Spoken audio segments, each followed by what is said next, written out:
Hey, everybody. Welcome to Big Dumb Monsters. I'm Nick. And I'm Chris. This week, we watch another classic goddamn movie, Re-Animator from 1985. Absolutely. Jeffrey Combs, Barbara Crampton. Yeah, Jeffrey Combs' first of many H.P. Lovecraft movies. Yeah. Fantastic. Solid flick. Another, we've been doing a lot of, core horror movies lately, I feel like. Yeah, you got to get your classics down before you move on to your extracurriculars. I hope that picked up on the mic. Art's here waiting for us to go do extracurriculars. Just farting around. Just fart. I hate you all. We love this movie. Everybody should love this movie. It's a fantastic take on the Frankenstein mythos. At zombies. Yeah, so we watch Re-Animator. You should watch Re-Animator. Listen to our show. Enjoy.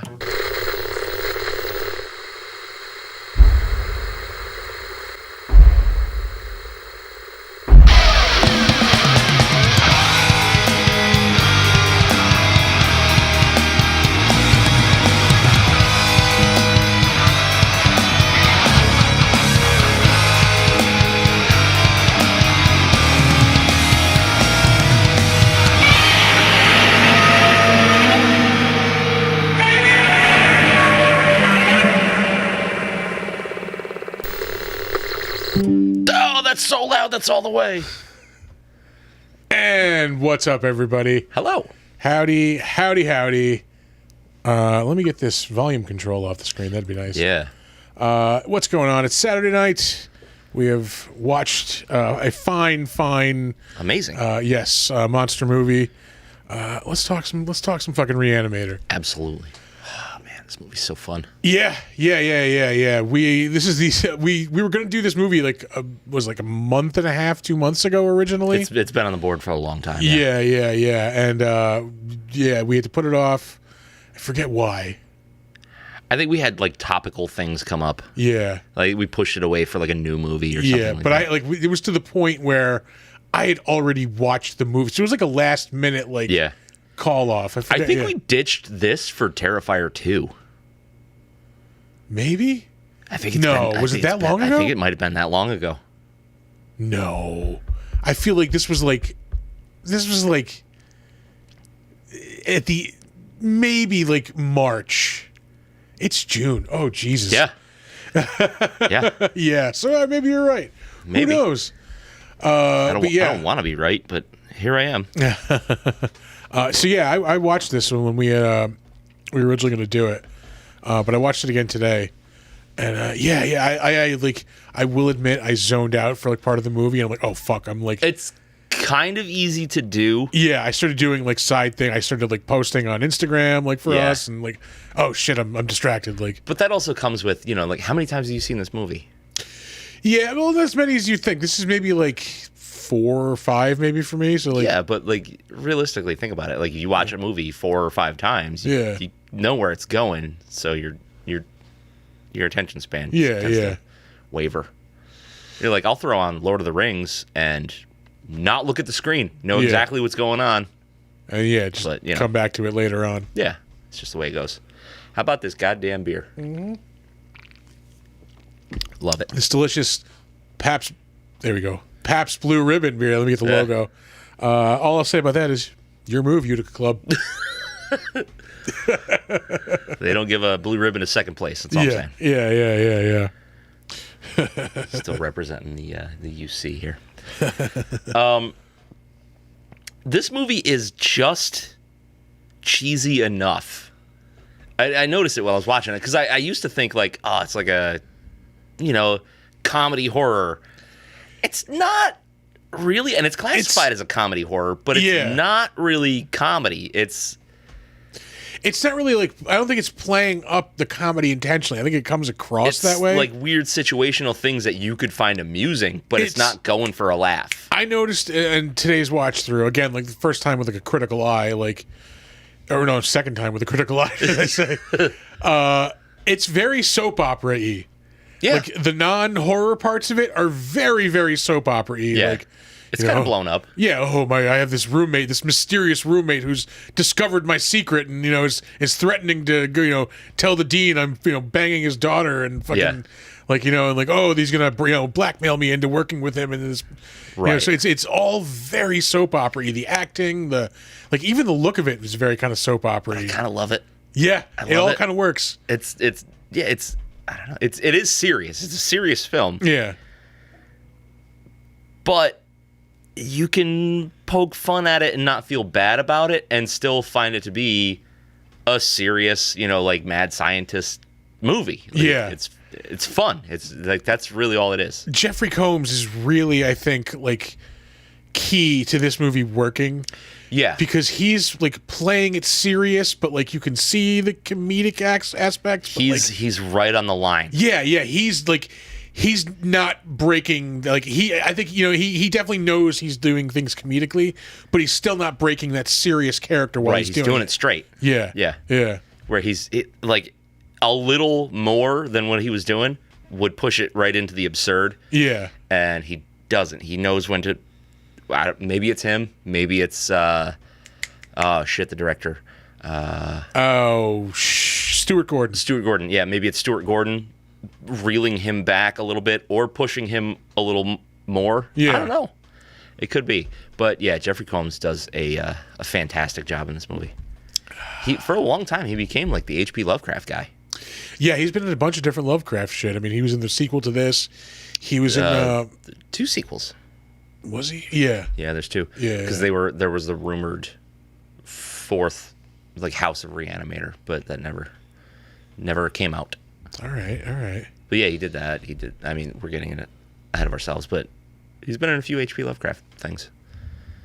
It was From Beyond he did with... Yes. A lot of people who are in this movie are in From Beyond. Yeah.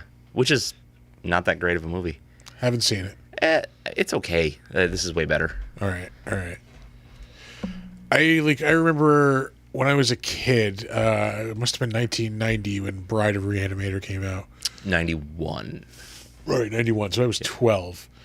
And I remember, this is when, we first started getting, pay-per-view around here. Yeah. And, I remember that movie, the previews for this movie would just be on 24 hours a day. Oh, yeah. On one of the cable channels. And, I just remember, I would just watch, the movie previews, in general, because I was a movie nerd even then. Yeah. As you do. Yeah. So, when cool movies I wanted to see or whatever, horror movies. But Bride, we never started the movie. Yeah, Bride of Re-Animator was one of those. And, I just remember watching it, over and over again because you could see a titty in the preview. Yeah. Yeah. Yeah. You see more than a titty in this one. Yeah. Oh, yeah. You see thing. Yeah. And there's a lot of hanging dong in this movie too. Big ones. Yeah. Good for you. Just letting it all flee. Just flip fucking and flop everywhere. Jesus Christ, like a fucking butcher shop with all that meat. Like an Italian deli, just fucking salami hanging from the ceiling. Fucking sausages. Oh boy. The effects in this movie, fucking awesome. I will say, absolutely. Yeah.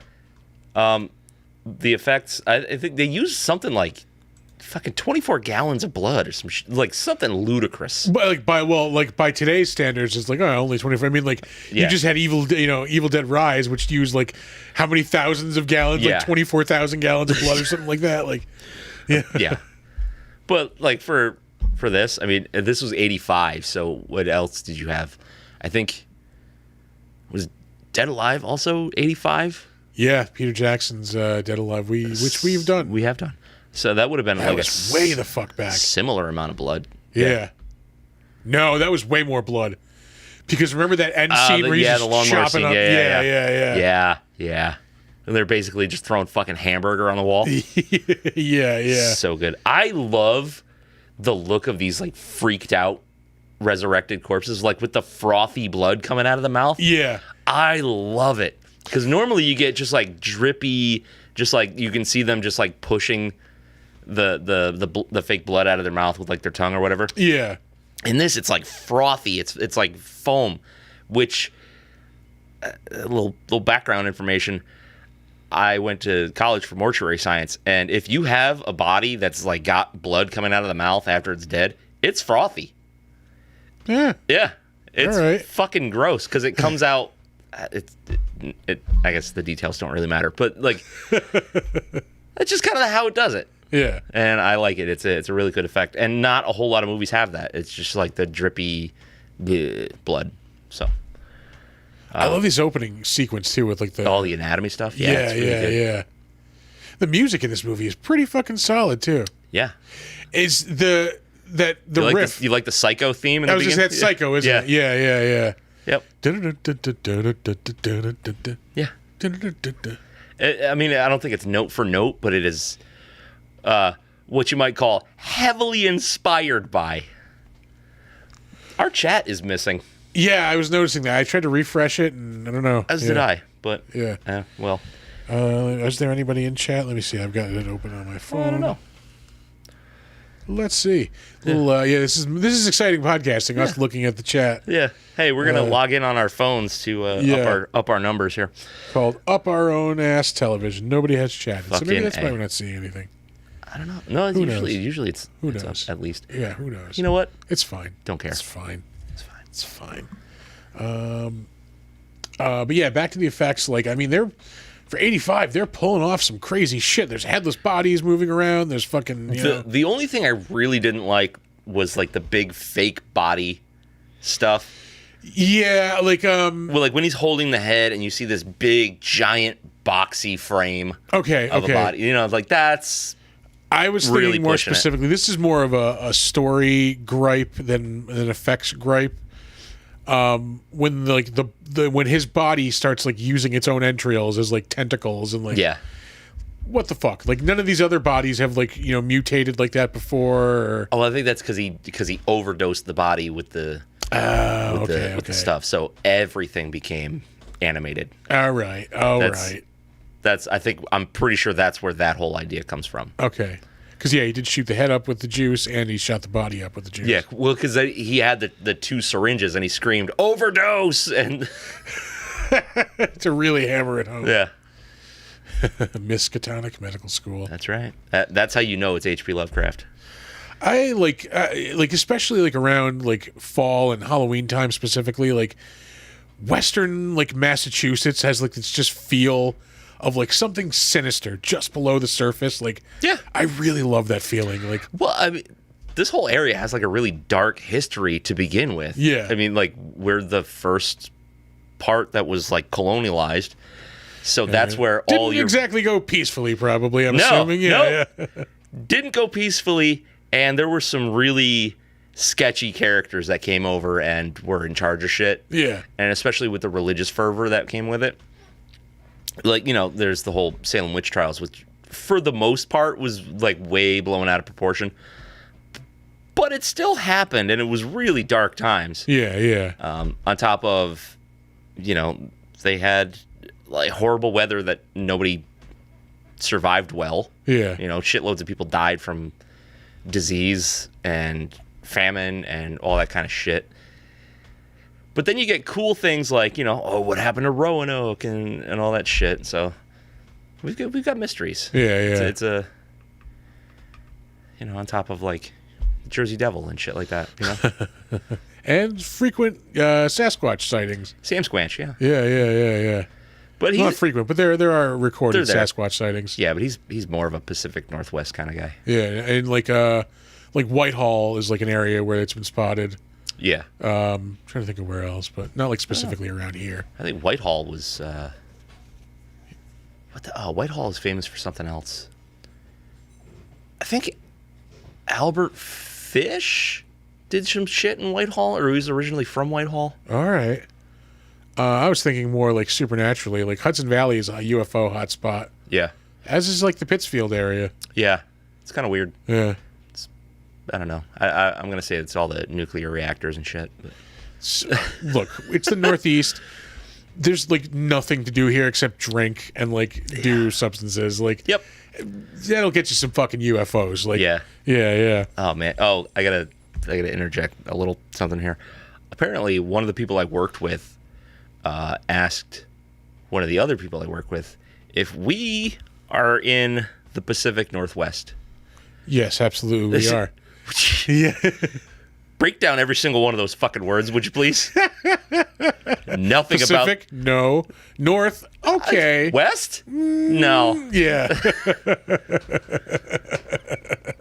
Oh. Man. God damn it. Yeah. Yeah, there's just a cool vibe to this. It's like it's Frankenstein-ish, but without being a blatant ripoff. You know, it's like a new flavor of Frankenstein. Yeah, it follows the idea, but doesn't have the same story and the moral implications. And it leans into the creator being the monster, whereas the original Frankenstein makes that more of a subtle type of thing. Yeah. And the creations being a monster as well, which is not Frankenstein-y. Right. I think they just went, well, let's go more horrible. Yeah, Frankenstein has a conscience. He does, Frankenstein's monster has a conscience, let me say. Yeah. The modern Prometheus. Yeah. Whereas these, beings are just pure primal instinct. Yeah. Yeah. And they're not even eat primal instinct. They're not like those kind of zombies. They're just fucking just agents of chaos, basically. It's like they're it goes back to the lizard brain or whatever. It's just do things and then be angry. Human gremlins, without the mischief, kind of. They're just chaos, none mischief. Yeah. Jesus Christ. Yeah. Just Barbara Crampton just getting it in. The most boring sex scene ever. Vanilla boring sex scene. God damn it. Yeah, sorry, the boobies threw us off. Yeah, folks. It'll derail us every time. Every single time. We are men at heart, at the base of it all. I don't like her character. Yeah, I see what they're doing with her, make her the voice of reason, but he's the voice of reason. What's his fucking name? Dan. Yeah, sure. Yeah. The not Herbert West scientist, the doctor. I mean, she's more than the damsel in distress, which is nice. I don't know. I was gonna say she is to me, she's like a caricature of the 50s woman where she's making this meal for her dad and the doctor, fucking the other doctor there. I don't remember his name either. Yeah. And just trying to be the the nice girl, and fucking all kind of goody two shoes, and this is 1985. That character just doesn't really I don't think that a lot of people are that type of person in 1985. Yeah, but you got to think a stuffy, uptight doctor raised her, so he might have raised her that way. Yeah. But that's how she starts. But she winds up being the voice of reason for the voice of reason. You know what I'm saying? Yeah. So it's a little more than just I'm gonna do all these things for you, and then now I'm in trouble.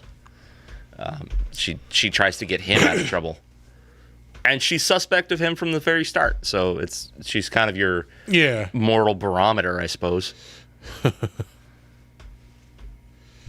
God damn. Jeffrey Combs is so fucking punchable. He is just a smarmy Smarmy fucking prick. is the perfect word. Yeah. I like the scene where he's in the one class and he's just breaking the pencils over and over again. May I suggest a pen? Yeah. Did you really before class I need as many pencils because I'm just going to keep breaking these motherfuckers. Yeah, I think he broke 4 or 5 of them. We get it. You're upset. We get it. Yeah. You have a different idea than this guy does. Mm-hmm. Ease up. Yeah. It's just Herb. It's just so much. I don't like it. I don't. I guess it works for the movie. You're not supposed to like him. Yeah. But it's just it's a lot. It's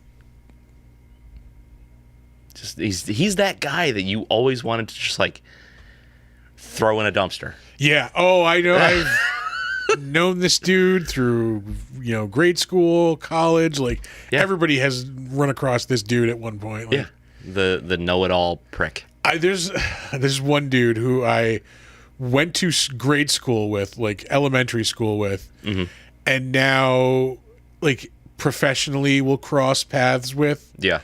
And I can say across 30 years, like, he was an asshole as a child and everybody hated. And as an adult, he is an asshole that everybody hates. Like, he's consistent. Yeah. Like, he's one of the examples of that guy. Yeah. You want to shout him out? I would love to. I would absolutely love to. This dude got nared on Halloween once. Like, okay, and like man. one of those ones you don't feel bad about. Oh, anywho. Back to the movie. Here's the pencil snapping scene. Yeah, it's fucking hilarious. But this other doctor's such a prick too. Yeah. Oh yeah. Anybody with a degree in this movie? Asshole. Complete asshole. Also, it is not Dr. Hill. That's his it name. is not that easy to pull a scalp over a head. Just so everybody knows. Yeah. It's like peeling an orange. Yeah, it's a little difficult. This guy has like a weird lantern jaw, like also. It's perfectly square. Like it looks like fucking fucking Glass Joe and fucking Mike Tyson's Punch Out. Like, yeah, a little bit. Yeah. Jesus Christ. Let's see what else. All the makeup is great. We talked about that, and like even just like the just to make them look dead. All the lividity kind of makeup that they've got all over the bodies looks good, looks real. The fucking laser drill that he's using for these people's heads looks fucking stupid. Oh yeah, his patent. That's the thing that makes the zombies controllable. Yeah, but the hilarious part was like before they even introduced that tool, he calls it out. He says, "It looks like a laser drill." Like, you're just looking at a hole in somebody's head. What the fuck are you talking about? This whole movie, like, you might be able to answer this. How does that bone saw like actually work? Or is there like a piece missing for safety reasons for the movie? No, that's what they look like. Like, So how does it actually cut? So you see that like half moon part of it? Yeah. It just turns this way. It doesn't do a full rotation. Oh, okay. It like reciprocates back and forth. Okay. Yeah. Okay, that makes sense. Yep. They're pretty easy to go through bone with. Like It is a bone saw. Right, but you don't have to put really any work into it as long as like the blade isn't all fucked out. Yeah. It's fine. It's actually pretty easy to go into a brain through a skull with that thing. Oh, I'd imagine. Yeah, you got to be real careful. I actually like. This is a high school story. Fucking when it was like 9th grade biology, we needed to dissect the pigs. Yeah, like you could stay after school and like get extra credit for taking the brain out intact. Yeah, and we got the brain out intact, but got in trouble and got detention for throwing the brain at each other once we got it like out. Yeah.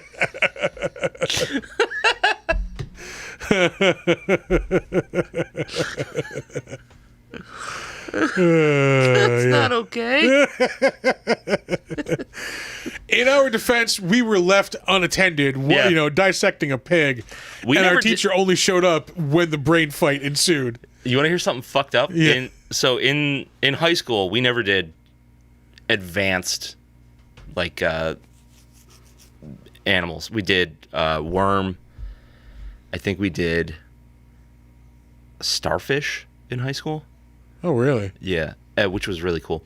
But then in college, where I went for mortuary science, we did Hudson Valley. Yeah, I took zoology at Hudson Valley, and we dissected some shit there. Yeah. We did. I think we started with rat, and then we went straight to human.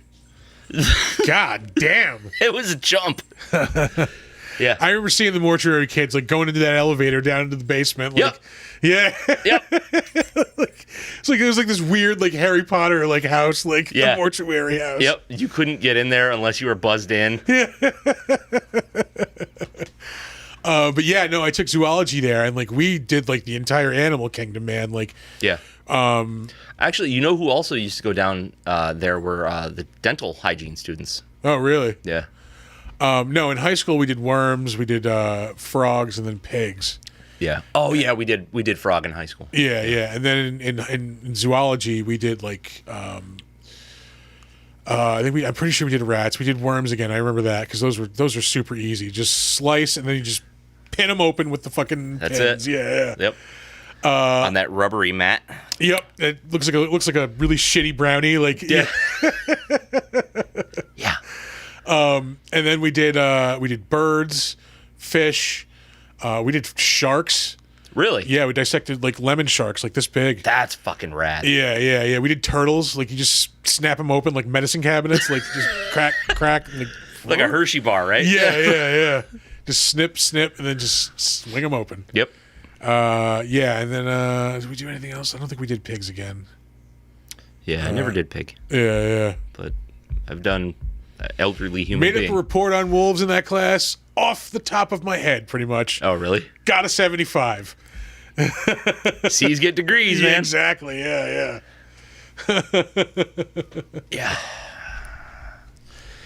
Yeah, I wore a lot of fluid in my college days. Can somebody please clip that?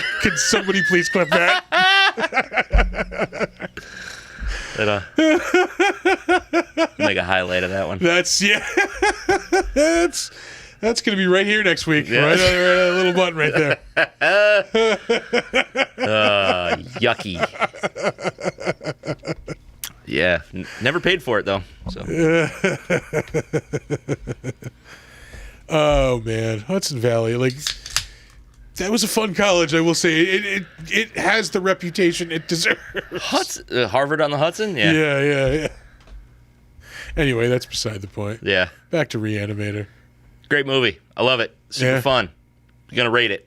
It is rating time. Fucking 7.5. Yeah. I think I'm slightly under it, just because, like I said, I checked out pretty quick. Yeah. Any other kind of criticisms I have, like I could see how the acting and the kind of like cheesiness would wear on somebody, but as a horror fan, like this is your bread and butter, man. Like this is, I think this is right up your. It's a classic for a reason. Yeah. So I'm gonna go 7 on this. I think. Yeah. I think that's fair. Yeah. And I mean, not to its detriment. You know, like it's a really good movie. There are things that it could do better. Like, I think it's a little slow in the beginning. Like you get the cool opening scene and it sets tension, but like it carries it too long. Yeah, there is a lot of like academic like drama in this. Yeah. Which, you know, depending on the type of movie you're making, is either fine or not fine. Yeah. Like, in this case, the horror people don't give a shit. Yeah, you could have cut it a little bit. Yeah. Although I will say that, you know, an hour and 27 minutes, like perfect length. Yeah, it's not. It doesn't overstay its welcome. Yeah, for sure. Yeah, so I think it's time to move on to the trivia. Yeah, let's do some trivia. All right, folks, before we get to the trivia segment of the podcast, we want to take a second to tell you about our friends over at Newsly. Newsly is an all-in-one super app for iOS and Android. It picks up the most trending articles on the web and topics that you choose at any given moment and reads them to you in a natural human voice. That's right. For the first time ever, the entire web becomes listenable all in one place. You can browse articles from topics that you choose and start playing, stop scrolling, and start listening to the web. You can follow any topic as specific as you like, from sports, tech, business, science, Bitcoin, or even the Cardassians from Star Trek. It will find you the latest articles and read them to you aloud. It gets Star Trek specific. You can get right down to it. Yep. They even have podcasts as well, believe it or not. You can explore trending podcasts from over 80 different countries. I will let you in on a little bit of a secret. you're going to find the Big Dumb Monsters podcast there as well. I actually have been using this. I've been using Newsly to actually listen to the podcast lately. Have you really? Yes, I have. Believe it or not, I have. They even have digital radio at Newsly. You can download and use Newsly for free now at www.newsly.me and use the promo code DUMBM and you will get a 1-month free premium subscription. So check them out. Head over to newsly.me and tell them, you know what? Tell them the Big Dumb Monster sang it. Yeah, do the thing. And now, back to the trivia.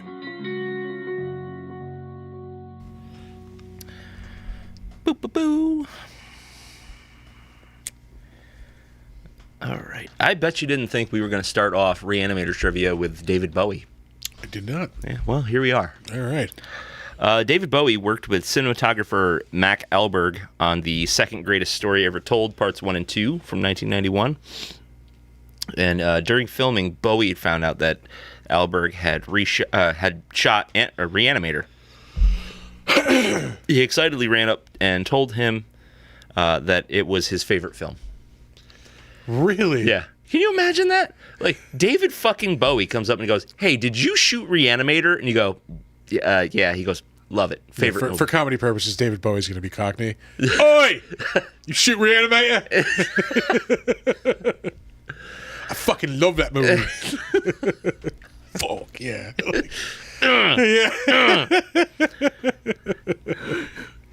Rumors say he hasn't stopped coming.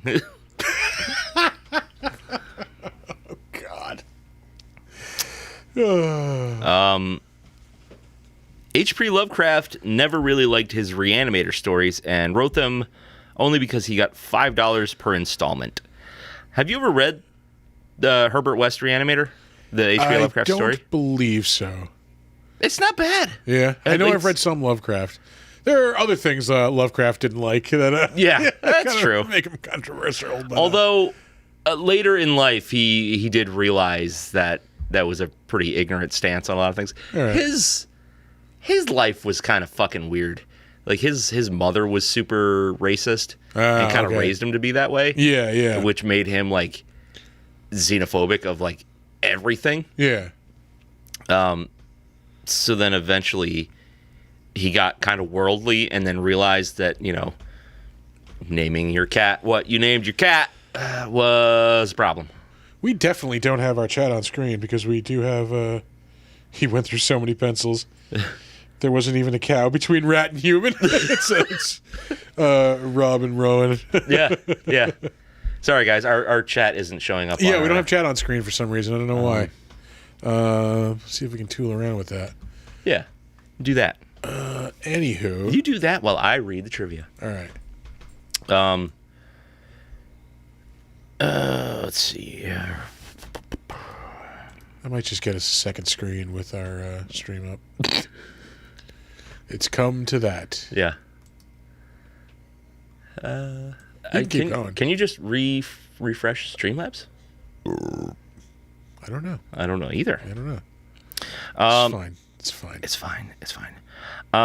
According to Re-Animator Resurrectus. There we go. Hey! Let's catch up on our chat. Sorry. Before yeah. Yeah, this is the part of the show where we squint. Silently squint at the screen, yeah. Because we're old people. That's a 32-inch television? No, 20 yeah, 32. Sure. And we have to squint to read it because we're old. But whatever, I can edit out that silence. Yeah, thankfully. Yeah, Lovecraft was a very interesting dude. Like, his fear and hate of everything is really what led him to write the way he wrote. I mean, which wasn't great. His writing style was actually pretty fucking hacky, but his ideas were really good. Yeah. So everything was just like cosmic fear, which was, you know, kind of ancient monster. Yeah, it was kind of a way for him to get around real life. You look real serious. Yeah. We're being scholarly. Yeah. Philosophical and shit. All right. Back to the trivia. According to Re-Animator Resurrectus, the 70-minute featurette on the limited edition 2-disc Re-Animator box set, glow stick liquid was used for the green reagent, and it was apparently the first time glow stick liquid was used on film as a prop. Huh. All right.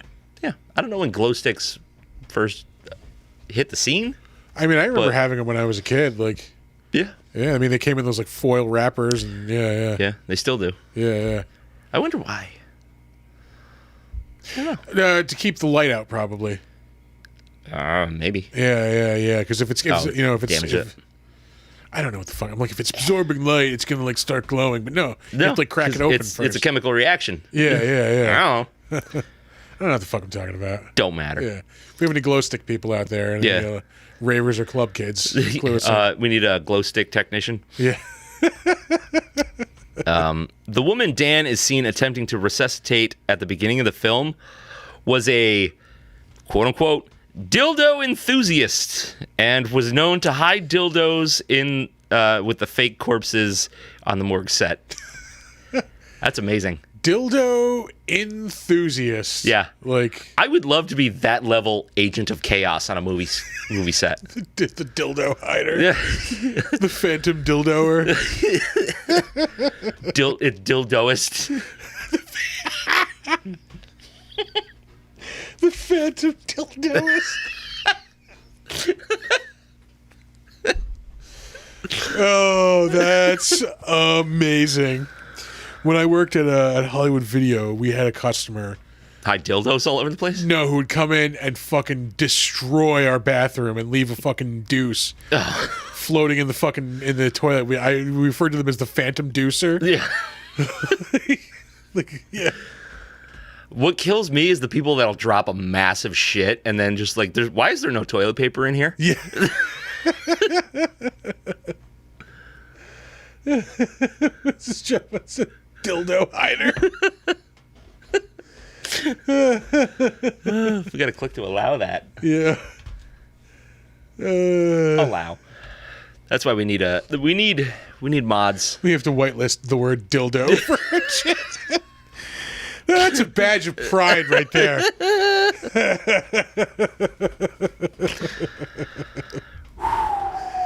Big Dumb Monsters, we're cool with the word dildo. Sticker design.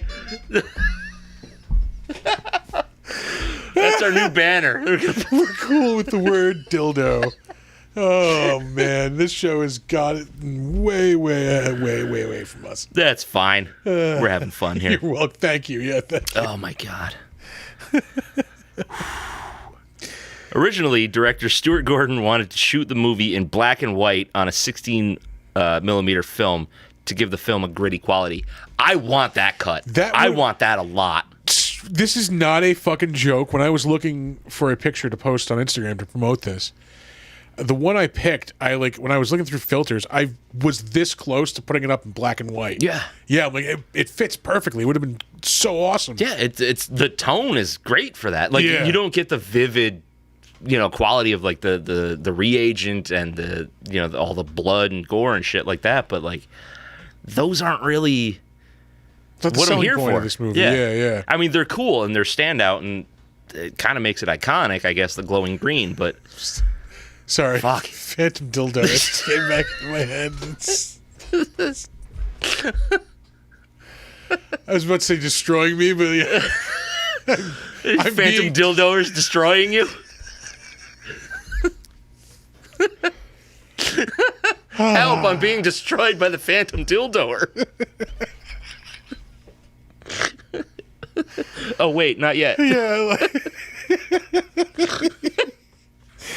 Oh, if I knew how to say that in French, it'd be funnier. Like it'd just be like an 1800s, like a Jack the Ripper type of thing, like the phantom dildoer. It's a silhouette. He's like this. Floppy dick. Floppy dong. Like, oh my god.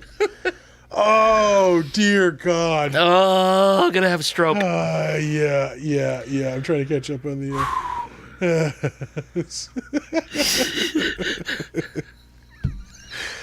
Anyway.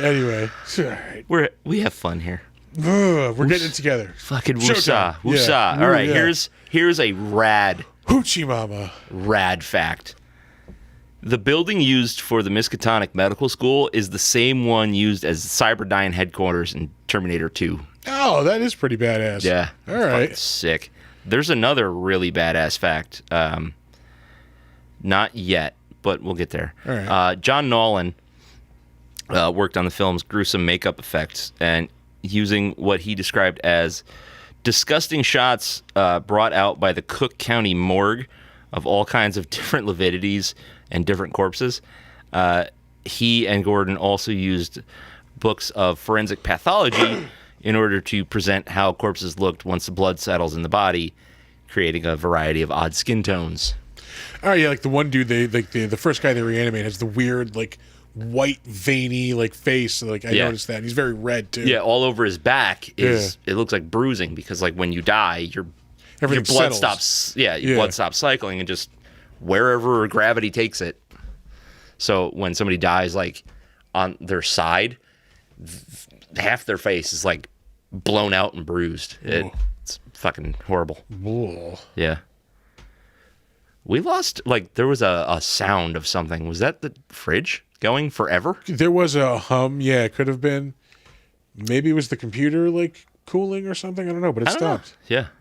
I don't know if we should be concerned about that or whatever, but hey, Fuck it. we still seem to be on the air. Everything's working. Yeah, it's fine. It's fine. It's fine. The first cut of the film was 2.5 hours long, but the released version is 87 minutes. They cut out an hour. Yeah. Yeah, that's a lot of movie. Don't explode. I'm gonna try Only not in to. popularity. Yeah. Yeah, which we aren't doing either. So Yeah, and that's we're safe. We're perpetually mediocre. Yeah. How's that for a saying? Big dumb monsters. 2 stickers in one night. Yeah. Big dumb monsters. Perpetually mediocre. Let's see here. What do we got? The Dr. Carl Hill role was originally written for Christopher Lee, but when Lee turned down the role, David Gale was chosen instead. I don't know that I would have liked Christopher Lee in this. Yeah. No, he would have it would have brought it to a different place. Yeah. It still would have been good. I mean, he's fucking Christopher Lee, so he doesn't really do anything bad. I don't think his swagger would be good for He this. basically would have been playing his character in Gremlins 2. Yeah, I guess. Yeah. We don't need that. Yeah. Let's see here. The poster at the head of Dan's bed is for the band The Talking Heads concert film. Let me break that down. Yeah, Rowan agrees. It would have been a very different movie. Yeah. The poster at the head of Dan's bed is for the band Talking Heads concert film Stop Making Sense. Talking Heads is a nice bit of foreshadowing for what's to come with Dr. Hill. And Jonathan Demme, director of the concert film, went on to direct Silence of the Lambs. And he did. Yeah. Went through a Talking Heads phase for a little bit. I've never really been a Talking Heads guy. I appreciate them, and especially what they influenced. They're part of that CBGB scene, you know? Yeah. Like, I mean, like, that, again, part of our Time Machine tour, like, there was a time where you could go back to, 70s New York, go to CBGB's, and the bill was the Ramones, Blondie, and the Talking Heads, like, all in one night. Like, Yeah, and the Dead Boys. Yeah. So, yeah, like, I definitely, like, I respect that, and, like, I think I was, like, where I was trying to follow that, and, like, I don't know. It's just not for me. Seems like yuppie music to me, honestly. Like, It kind of is. yeah. Anyway. I don't know. Yeah. But yeah, they had pretty good representation in that CBGB movie with Alan Rickman. Yes. Yeah. That movie's really, really good. I never saw that. Oh, dude, you gotta watch it. Yeah. It's how CBGB became CBGB. What it is, what it became. Yeah. After it was a John Varvatos story.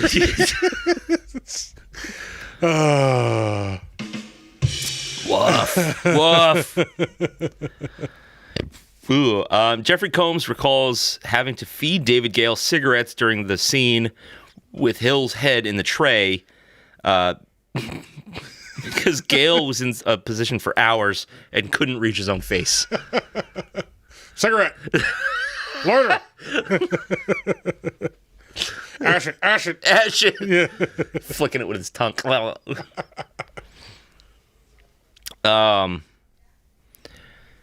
shit, I must have missed the other super good fact. I left it off the list. The gurney, there's a gurney with a hole in it, was actually lent to them from Dan O'Bannon because it was the one they used for the zombie in Return of the Living Dead. Yeah. That's awesome. Yeah.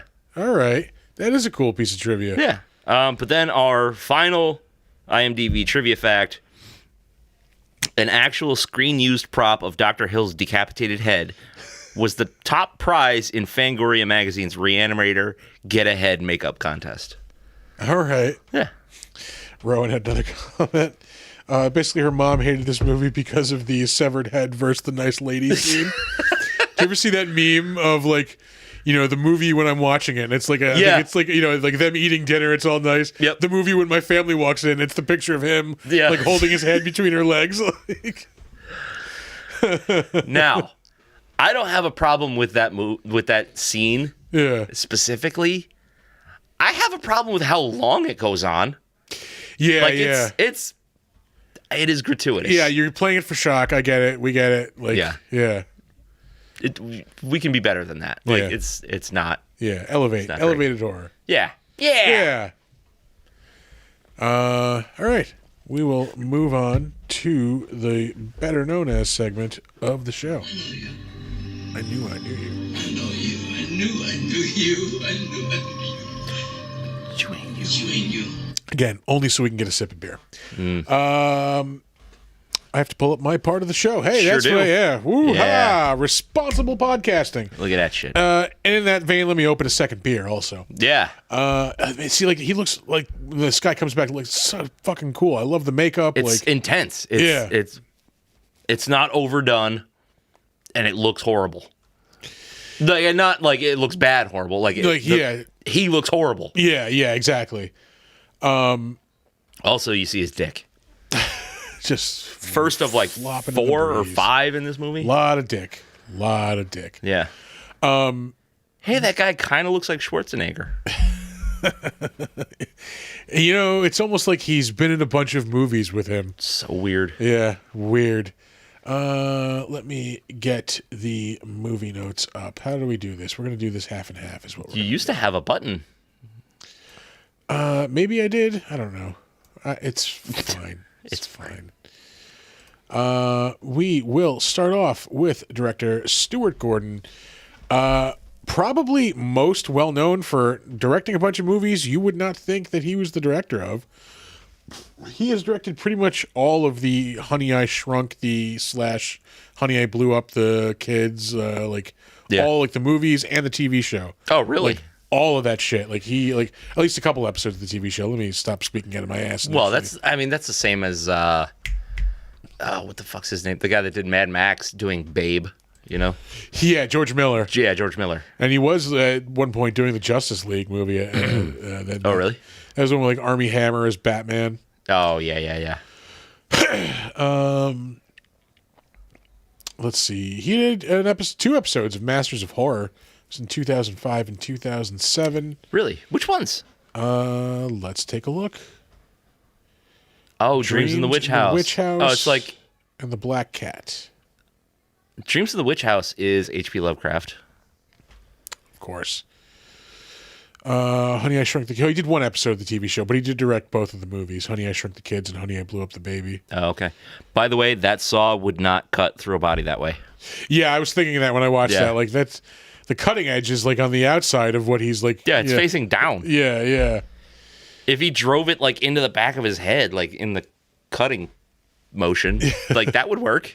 Or into the back of his neck. He directed the movie Space Truckers, which was on HBO a lot. I remember like when I was in high school. You know, I've never seen it.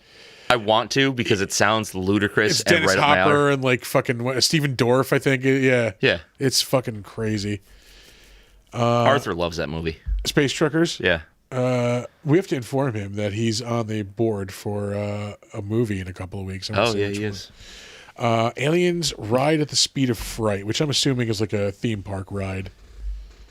I would assume so. Yeah. Probably, Universal Studios or something. He directed the movie Castle Freak in 1995, which I heard is actually a good movie. I should watch. It's okay. That's another H.P. Lovecraft. All right. A lot of people in this movie are also in Castle Freak.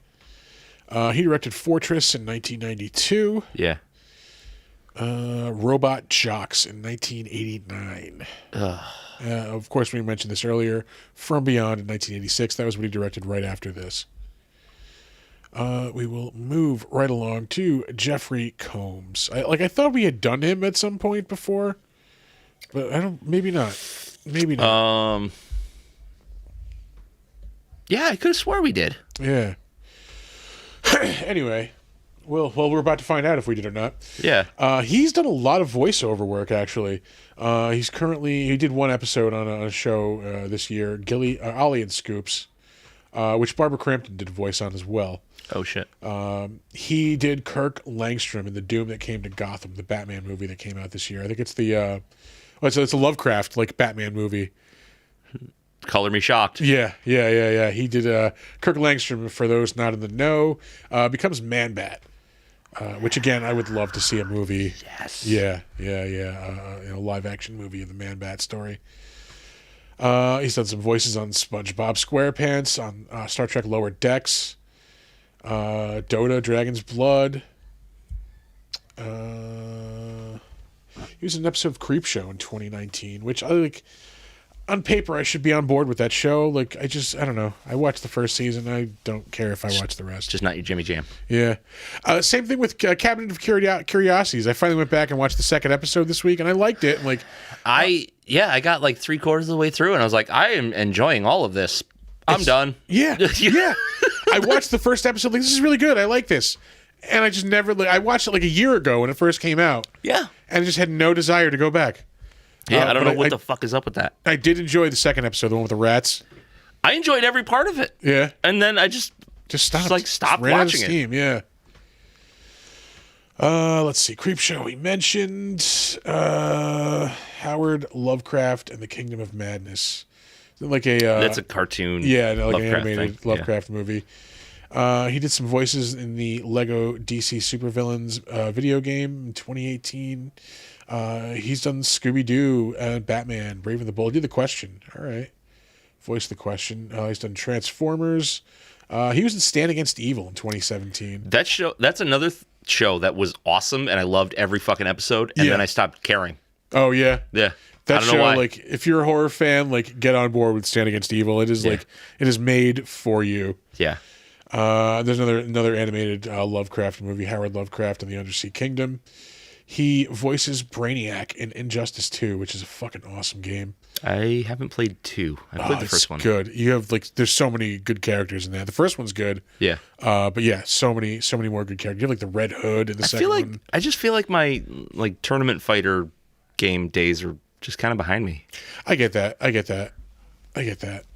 I am still die-hard ride or die for the 2D fighter. Yeah. I don't give a shit about your Tekkens or Soul Calibers. Yeah. Don't give a shit. I want a flat screen. I want two people jumping by around each other. As far as I'm concerned, that was perfected in Marvel vs. Capcom 2. Nobody will ever do better than that game. That is a high bar. Anyway, he voiced the Rat King. It looks like in a couple of episodes of Teenage Mutant Ninja Turtles. He did a lot of voice work. He was in 2 episodes of Gotham as well. I did not enjoy that show. I like the first season. Yeah. Doom Patrol. That must be an animated Doom Patrol from 2013. It's gotta be. More Transformers. This dude has done a shitload of Transformers and DC voice work. Yeah. And Marvel. With the leader, in the fucking awesome ass Avengers cartoon, Earth's Mightiest Heroes. Yeah. That was on par, I will say, with 90s Spider-Man and X-Men. Really? That same kind of tone where it was kind of serious, but still a kid's show, and had serialized stories. It was really good. Yeah. And with all stuff like that, they canceled it after 2 or 3 seasons just to start a new one because they wanted to sell more toys. Oh, it was such a good show. That is the way it goes. Yeah. Witches of Oz, Scooby-Doo, HP Hatecraft. What? Oh, that's Scooby-Doo Mystery none too Incorporated. subtle jab right there. Yeah, Scooby-Doo Mystery Incorporated, kind of a weird series. Like, Yeah. it falls in between, like, I mean, there is good and bad Scooby-Doo, and that is just, like, fucking dead nuts in the middle of it the entire time. Let's see. Star Trek Online, more Batman, Brave and the Bold. Yeah, another H.P. Lovecraft thing. How about wow. that? Dunwich Horror. Return to House on Haunted Hill, 4400. That was an NBC show. This is a busy, busy man. Yeah, this dude's in a lot of shit. Masters of Horror. And we're only into 2006. Yeah. Christ's we sake. more DC work, more Star Trek work, more Batman work, more Spider-Man, more Star Trek. Yeah. Well, I mean, he's been big into Star Trek ever since Deep Space Nine. Yeah. Beyond Re-Animator. That was the third Re-Animator movie he was in 2003. Right. Yeah. God damn, that was 2003? Yeah. 20 years ago. You know, the new Re-Animator movie. Yeah. The one from 20 years ago. Freaky Links. That comes up a couple times in the credits tonight. We're still only at the year 2000. Martial Law. Fucking A. I never saw that. You never watched that? No. Oh, man. It's Is that the one with Sammo Hung? Sammo Hung, yeah. Yeah, okay. Yeah, I remember that. Yeah. House on Haunted Hill, 1999. Boy. We are still going. More DC Batman work. The Frighteners, Frighteners. 1996. We haven't talked about that in a long time. We used to talk about that a lot. Yeah. That is an awesome, awesome movie. Yeah. My Peter body Jackson is a movie. roadmap of pain. That's where we talked about Jeffrey Combs before. Yeah. Nope. No, it wasn't, because we didn't talk about the Frighteners. We talked about him Dead Alive, maybe? Did we talk about him in The Frighteners when we did Dead Alive? It must have been. Because they're both Peter Jackson jams? It had to have been. The Aliens Ride shows up again. Castle Freak. Yeah.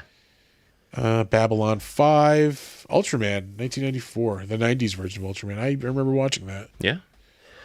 Necronomicon, Book of the Dead. Not that bad. All right, he plays H.P. Lovecraft in it. Yeah. Dr. Mordred, which I believe was on the last season of Mystery Science Theater 3000. Oh, really? Yeah. He was in the 90s Flash. He's in the Guyver also in 1991. Mark Hamill in both of those. Bride of Re-Animator 1990. Robot Jock shows up again. He was in an episode of Freddy's Nightmares Gross. in 1989.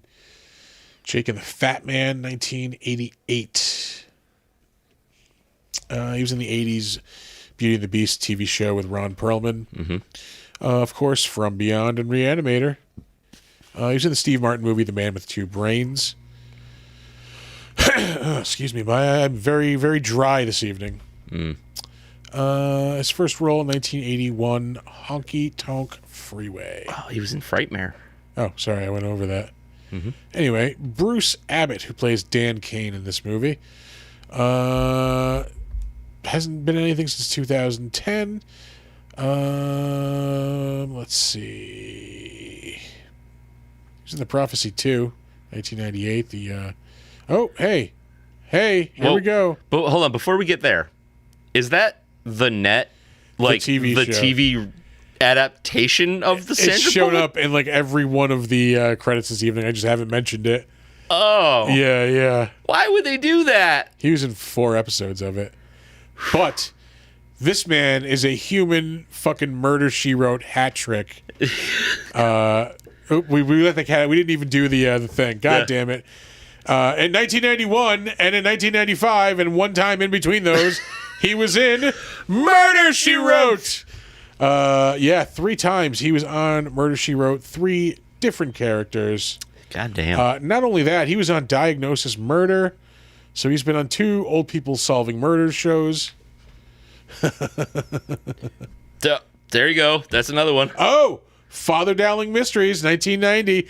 So he has a hat trick, not only for Murder, She Wrote, but he has a hat trick for old people solving murder shows. That is impressive. The man is a legend. Yeah. Tom Bosley solving murders as a priest. How does that TV show not run for 20 years? He was Did it? Yeah, no, I think it was like a couple of years. Yeah. The 80s Beauty and the Beast TV show. He was in it for 2 episodes. That was Peter Casual Jackson, right? Sex. Yeah, I don't think so. Or not Peter Jackson, Guillermo del Toro. Yes. Yeah. I believe he worked on this in some capacity. Maybe directed some stuff. Yeah. Possibly. Who knows? Anyway, back to this dude. Yeah. Where are we? I live for this moment. So do we. He was in MacGyver in 1985. He was in Re-Animator 1985. How about Oh, that? wow. Yeah. Oh, Last Starfighter shows up a couple times, I think, in tonight. That was an awesome, awesome movie. I haven't seen it in so long. I've never seen it. Really? And it shames me. Yeah, like I don't. I would be interested to see what your take on it would be as a first-time watcher, as an adult. Yeah. Yeah. I mean, it is definitely more like a... Anybody that I know who loves that loved it since they were a kid. Yeah, because it was like the perfect movie for it. It's about like... It's Star Wars with video games built into it, basically. Like, Yeah. It's about a kid who lives in like a trailer park, and like he gets really good at this game, The Last Starfighter.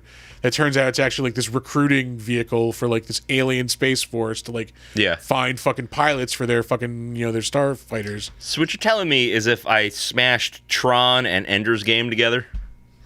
Yeah, kind of. Okay. Yeah.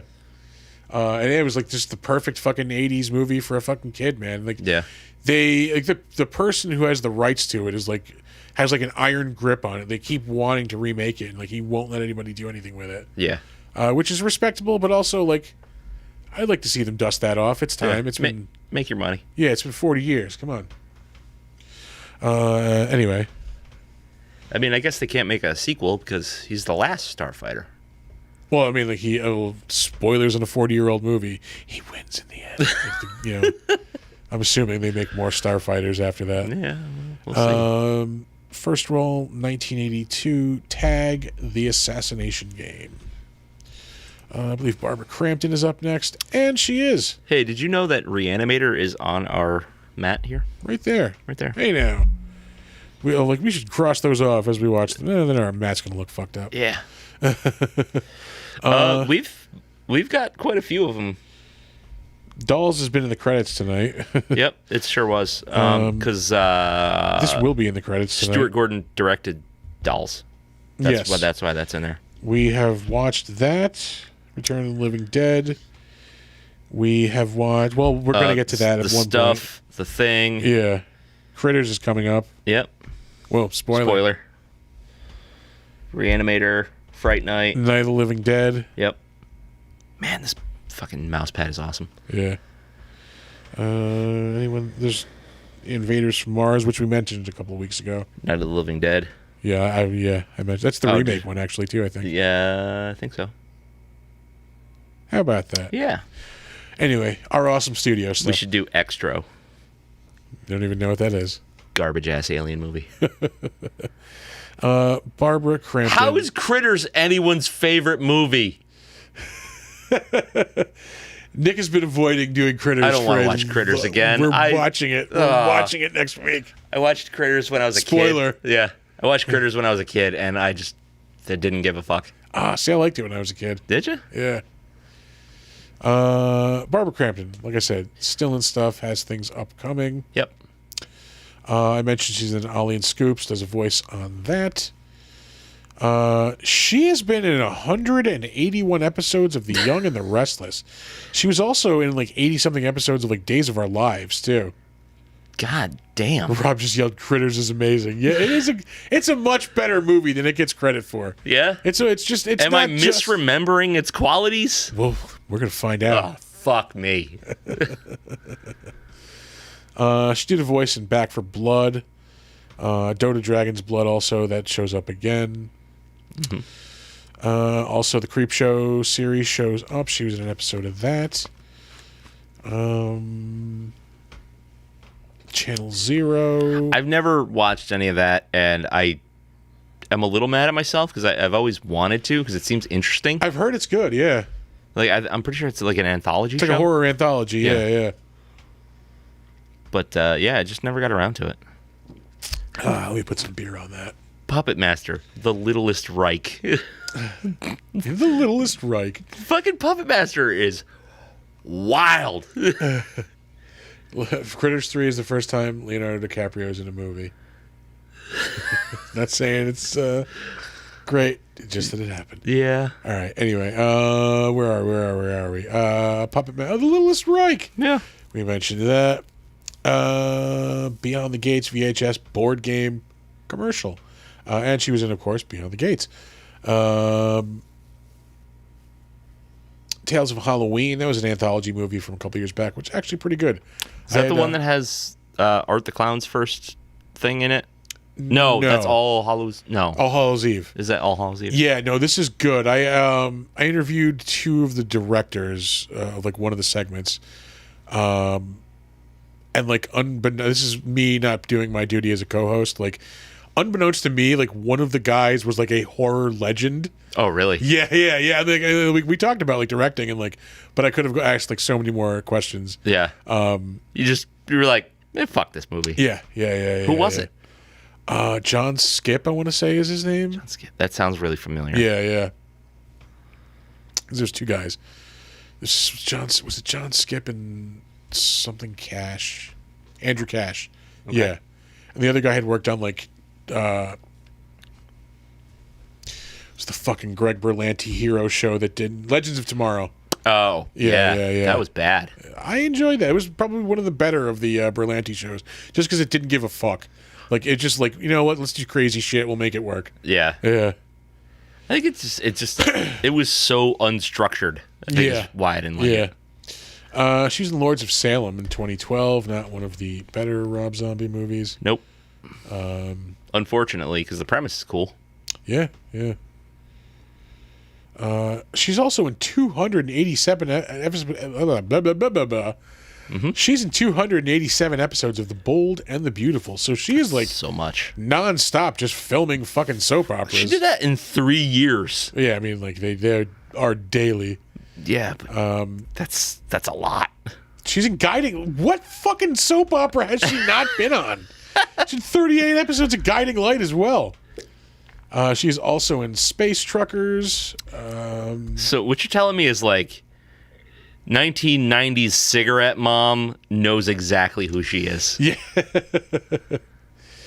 Your average like HBO Thursday Night Prime watcher knows who she is. Yeah, it's true. She was in the original Puppet Master as well, 1989. Hey, she's in From Beyond and Chopping Mall. Wow. Chopping Mall is fucking terrible. Yeah, I did not enjoy that movie. Like, you think Chopping Mall and you see the cover and you're like, okay, it's probably like some slasher movie, somebody's terrorizing teens in a mall or something. And it's robots. Yeah, robots. Fucking robots. Yeah, overzealous security. I had to watch that for a podcast I guessed it on. Like, ugh. I think it was like right at the beginning of pandemic. Yeah. Yeah. Yes, Human Contact. I will do any guest spot. We still will. Yeah, pretty much. BT dubs. Yeah, Days of Our Lives, 83 episodes. God damn. And one episode of Santa Barbara, another soap opera. She's getting them all in there, man. Yeah. Anyway, moving on. David Gale, who played Dr. Carl Hill. He is in both of the first two Re-Animator movies. Mm-hmm. He actually died in 1991. It's only a few years after this movie. Damn. Let's see. He was also in The Guyver. That was 1991. Did you ever watch like that original anime? No. That's some shit. All right. Yeah. He was in Knots Landing for 2 episodes, Dallas for 2 episodes, so your primetime soap operas. An episode of L.A. Law. He's in the original Naked Gun. Man at Deus at Queen's Reception, which one of the greatest movies ever fucking made. Yeah. Yeah. God, I'm like resisting the urge to just go into a tangent, Naked Gun quote hole. Like, yeah. Again. Yeah. Congratulations. There it is. Yeah. had this pregnant. And if I catch the son of a bitch that did it. Oh, fuck, I love that movie. That's a good one. Frank. Weird Al Yankovic's on that plane. Oh, God. He was in Tales from the Dark Side, an episode of that, an episode of Saturday Night Live, 2 episodes of Loving, which is an 80s soap opera. Mm-hmm. An episode of The Dukes of Hazzard. Doesn't seem like the Southern gentleman type, but hey, more power to him. Not with a name like Collins. Yeah. Heart to Heart. Ryan's Hope, another 80s soap opera. Yeah, jeez. Oh, Another World. Another 80s soap opera. Kojak. Who Loves You, Baby? Yeah. 1968. First role, One Life to Live. A soap opera. Yeah. So that is pretty much why this movie feels like a fucking soap opera. Yeah. Because all these people are soap opera actors. Yeah. That explains that. Holy shit. I wonder if that's like a budgetary thing. Like, they would work for cheap. Maybe, yeah. They just wanted movie experience as well. Like, Yeah. you know?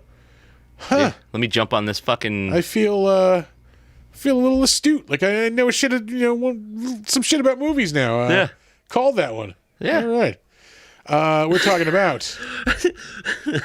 I've spent my entire life watching movies, and now I can comment Just on so them. I can say, hey, this feels like a soap opera, and be does. right about it Yeah. just that one time.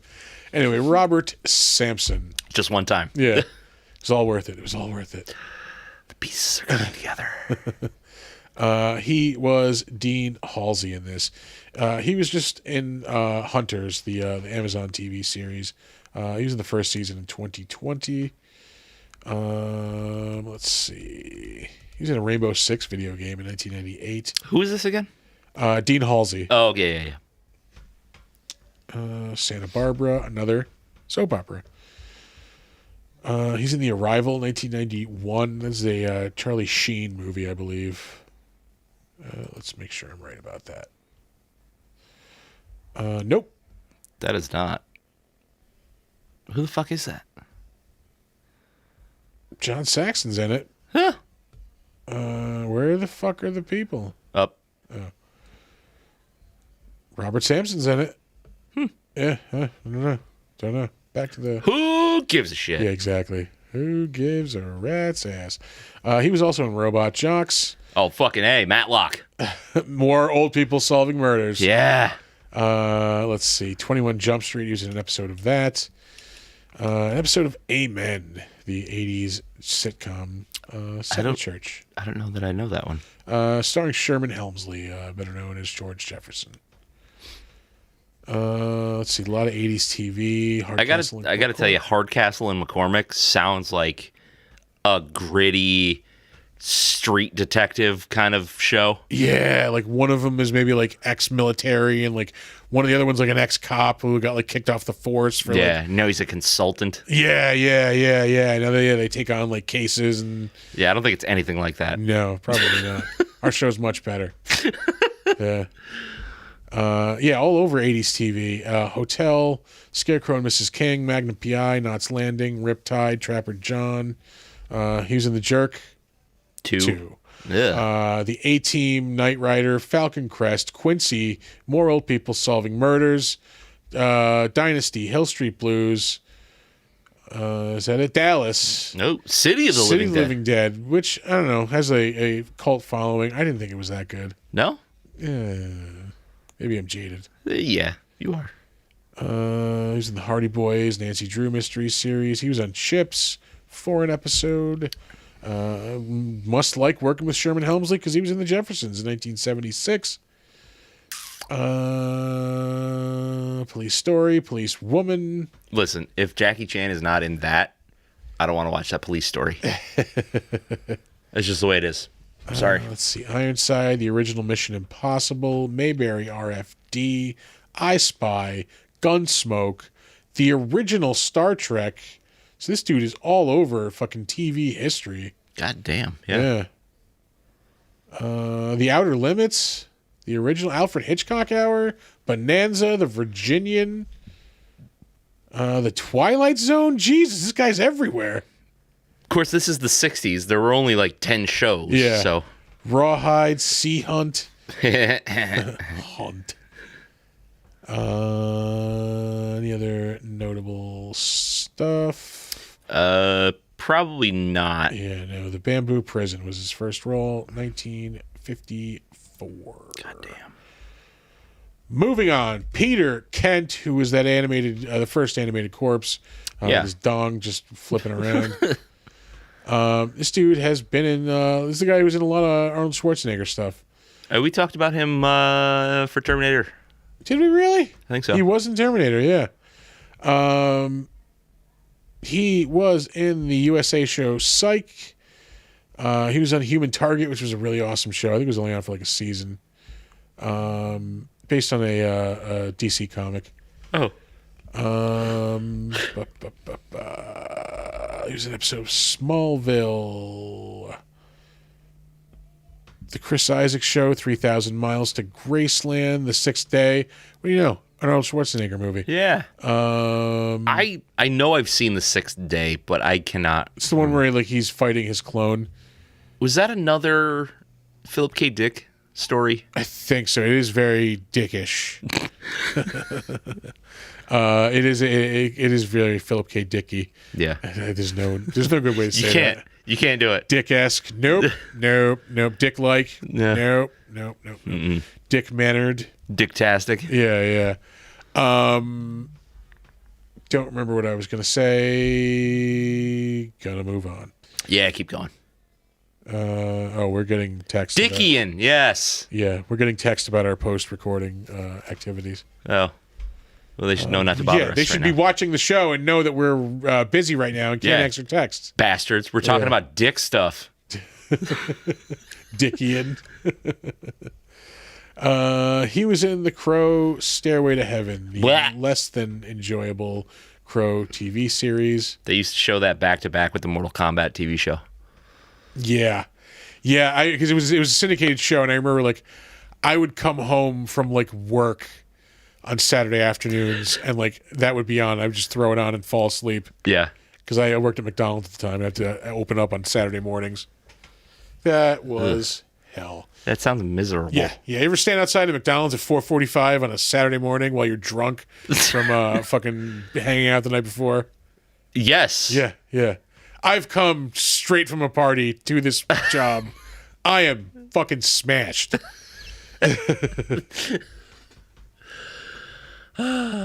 Did that for years.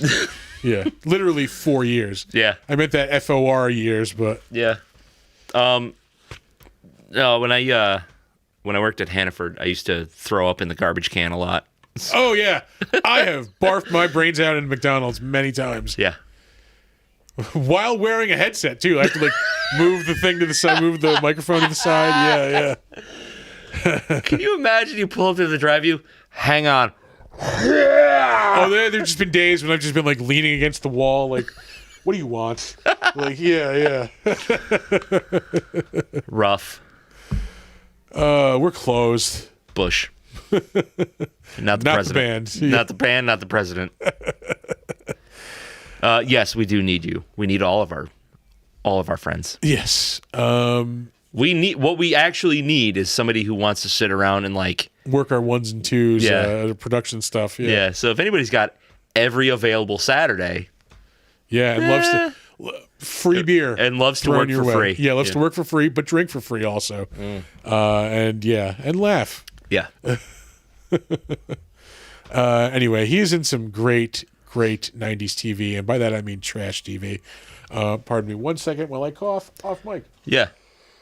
Again, it's very fucking dry in here this evening. Anyway, this crown jewels of 90s TV. Ready for this? Yeah. Renegade. Fuck yeah. Starring Lorenzo Lamas. Yeah. Baywatch Nights.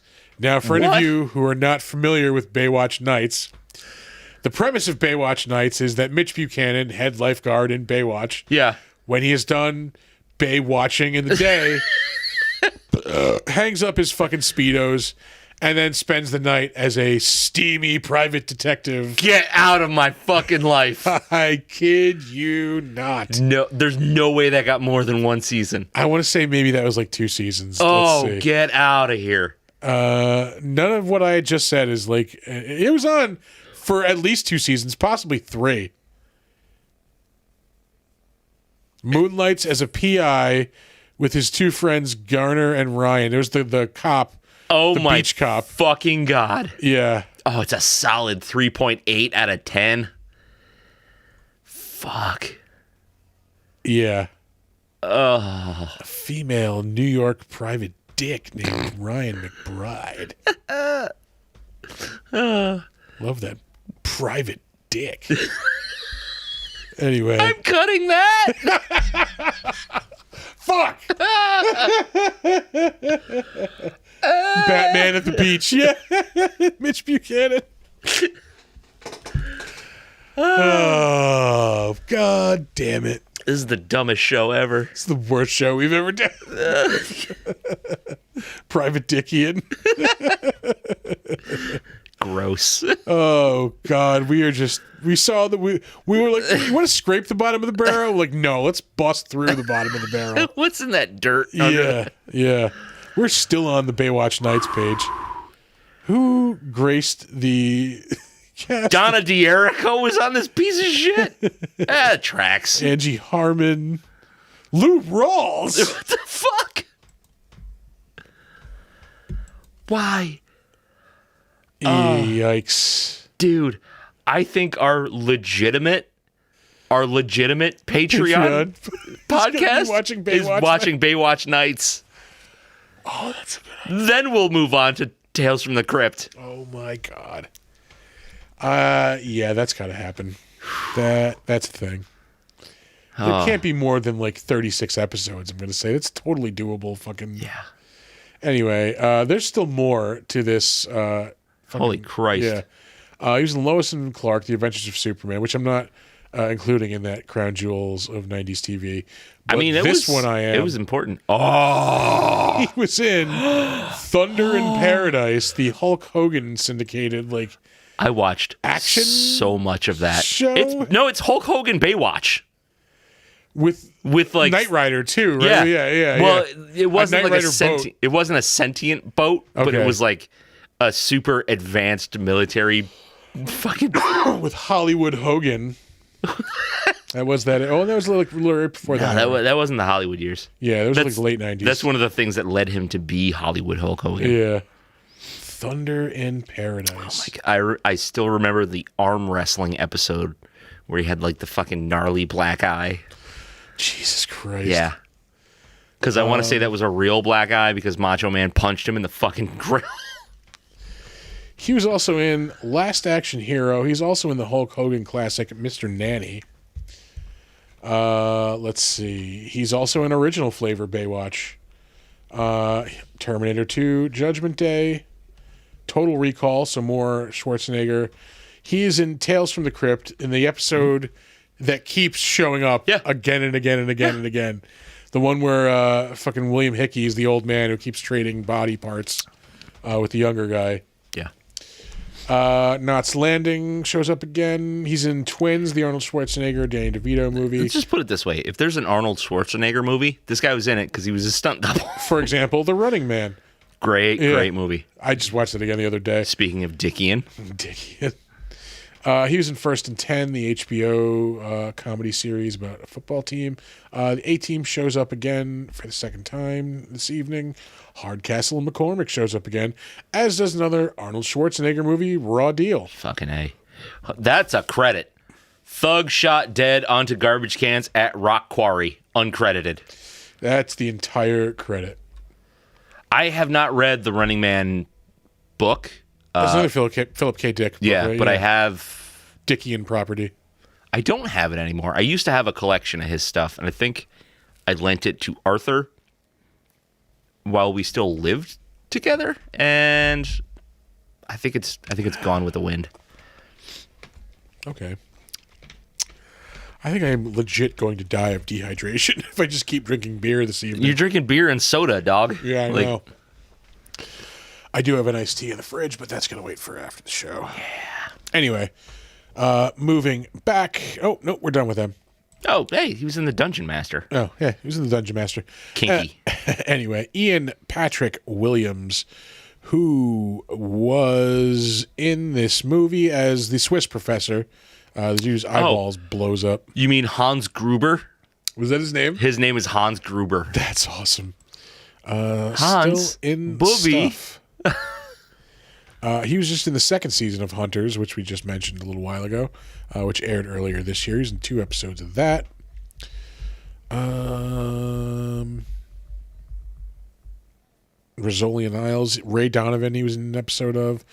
47 episodes of Days of Our Lives. So there is 100% a valid theory to this being very soap opera-y. Yep. He was in Eagleheart. That was an Adult Swim show. He was in I think I saw an episode of that. Yeah, I don't even know if I've seen that much. He was in an episode of Modern Family. He was in an episode of Chuck. An episode of Dexter. That show's overrated as fuck. Yeah. It really took some of its it really did damage to its reputation in its later years. Yeah, and the fact that they're bringing it back now, which it wasn't bad. I think they should have just left it as a 1-season thing. Yeah, because the next it's now going to be about his son now. Nobody fucking cares. Great. Yeah. Still. I'm not familiar with that one. The Galactic Pet Healer.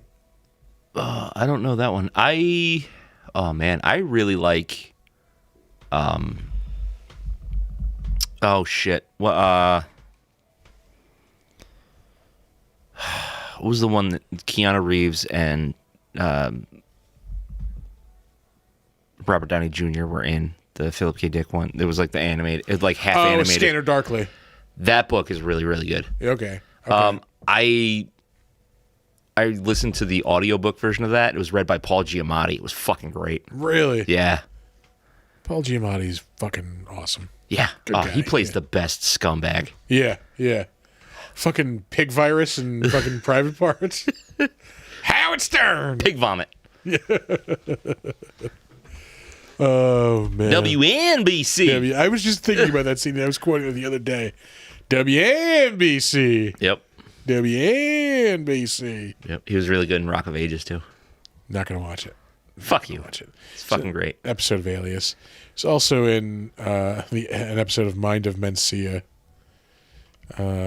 Say what you will about Carlos Mencia. That show was good. He's a horrible comic.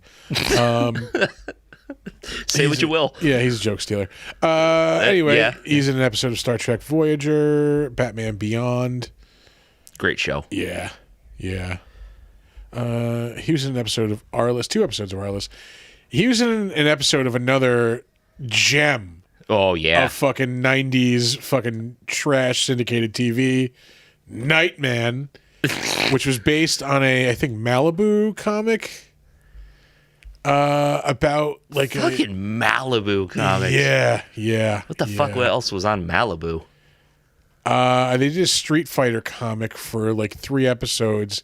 Yeah. That not 3 episodes, 3 issues that got their license pulled because it was so violent and bad. Yeah. They pulled their license after 3 issues. Sick. An episode of NYPD Blue. More voice work for the new Batman Adventures. Which was the sequel series to the Bat. Well, most people don't realize when they refer to the Batman the animated series, that's part of what they're referring to, because it kind of changed over the years. It was Batman the animated series, and then it was the new Batman Adventures, and then it was Batman and Robin, and it was just all the same show. Really? Yeah. All the whole Bruce Timm verse. All Bruce Timm. It was still the same tone, same, but Robin was different kind of ages and different ones, and Yeah, I don't know that I ever noticed it being credited as something else. Yeah. Huh. He was in an episode of Viper, the Fucking terrible, Knight Rider ripoff. 3 episodes of Married with Children from 1987 to 1996. Diagnosis Murder, so solving more murders with old people. It's an episode of Seinfeld. episode of The Fresh Prince. Oh, in the steamy USA Classic Silk Stockings. I haven't gone back to watch a whole lot more of that, but it's fucking entertaining. Then Batman the Animated Series, 1992, which again, any chance we can mention. Fucking god tier. Yeah, classic animation. I kind of brought this up in our group text. Like, Batman the Animated Series, #1 superhero comic book adaptation cartoon thing of all time. Yeah. #2, Justice League Unlimited. Yeah, I'll give you that. And then you got like X-Men and Spider-Man. Is there anything else to throw? I don't even know. But yeah, like it does not get better than those first like couple years of those animated Batman series. Yeah. It's fucking. It got the tone so right. Yeah. And it didn't talk down to kids audiences. Yeah, like it was this kids show technically, but it was like they didn't dumb it down, telling like adult like noir stories. Yeah. Like yeah. It was good for everyone. Yeah. Hey, Matlock. Yeah. Somewhere along the line, the Joker lost his lips. He became more like shark-like in his appearance. That's like one of the like lines you can tell it's a different like version of the series. Yeah. Okay. Combs with the question. Yeah, we mentioned that. Yeah. Sure was. I loved any of the episodes where the question was like a lead character. Oh yeah. Movie is ending, so I'm just gonna close that. I will max out the movie facts on the screen. Yeah. So they are that much easier to see for us old folks. Yep. In an episode of Matlock, so we have old folks just solving fucking murders all over this show. Up and down this bitch. Yeah. If you have a loved one who's been murdered, we have an old person who can solve that for you. And a young co-host. Yeah. This dude was in a lot of 90s sitcoms. I saw Step by Step earlier up there. Major Dad, Perfect Strangers. We did mention Married with Children. He was in the Alien Nation TV series in 1990. Mm-hmm. Robot Jocks pops up again. God damn. Freddy's Nightmares popping up again. So bad. Yeah, that was not good. Crime Story with Dennis Farina. We'll shout that out whenever I can. Dolls shows up again. Yep. The 80s sitcom ER, Simon and Simon. Lou Grant. Archie Bunker's Place. First role, 1978, Stony Island. Did you ever watch Archie Bunker's Place? I know I did when I was a kid. I don't have a recollection of it. I did watch like All in the Family when I was in like high school because it came back on again for a while. Yeah, All in the Family was great. And then Archie Bunker's Place, just, I don't know, it just... Garbage. It stunk. It stinks on ice. It stinks. Bunny Summers. She was the one of the Swiss doctors in the very beginning. She has been in a bunch of shit. Perfect Strangers shows up again. That's in 2006? Yeah, apparently that show was on in 2006. It came back? There's no way that show was on. Yeah, no way that... What the fuck? Maybe it was like a deleted scene that got like released in like a DVD or something. I don't know. Yeah. I did not like that show. I watched it when I was younger. Yeah, I watched it. You always watched TVIF when you were a kid. Yeah. It was mandated. You have to be here. It was like watching Snick. Yeah. That was... That is actually the... You're like right... That's the dividing line. Right? Yeah. Like, I remember like Snick, like, I don't give a fuck about this. And like, yeah. I was probably like 13 maybe when that hit, so yeah. Freaky Links shows up again. Senor House. Oh, that's Senior House. Seinfeld shows up again. Telemundo. The Parenthood.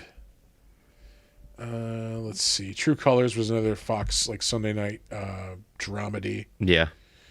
Empty Nest. Newhart. So a lot of sitcom.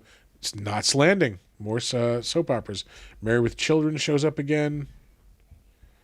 That's just a thing called Skinheads. It's just Skinheads. Big Top Pee-wee. The Wrong Guys, which we talked about a couple episodes back. 227. 227. He's not in it. But Oh, we haven't mentioned that yet, Brian. we're getting there. Who's the Boss? Alf. So lots of 80s sitcoms. Moonlighting. Jesus Christ, yeah. Hardcastle and McCormick shows up again. Last Starfighter shows up again. Night Court. Give Me a Break. Just fucking killing the sitcoms. Cagney and Lacey. The Facts of Life. One Day at a Time. Quincy M.E. Starsky and Hutch.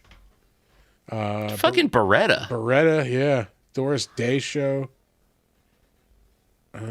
Funny Girl, the movie, 1968, uncredited role. First role, 1966, in 2 episodes of Petticoat Junction. I'll take it. Nick at Night, like, staple. Yeah. That and Green Acres. Yeah.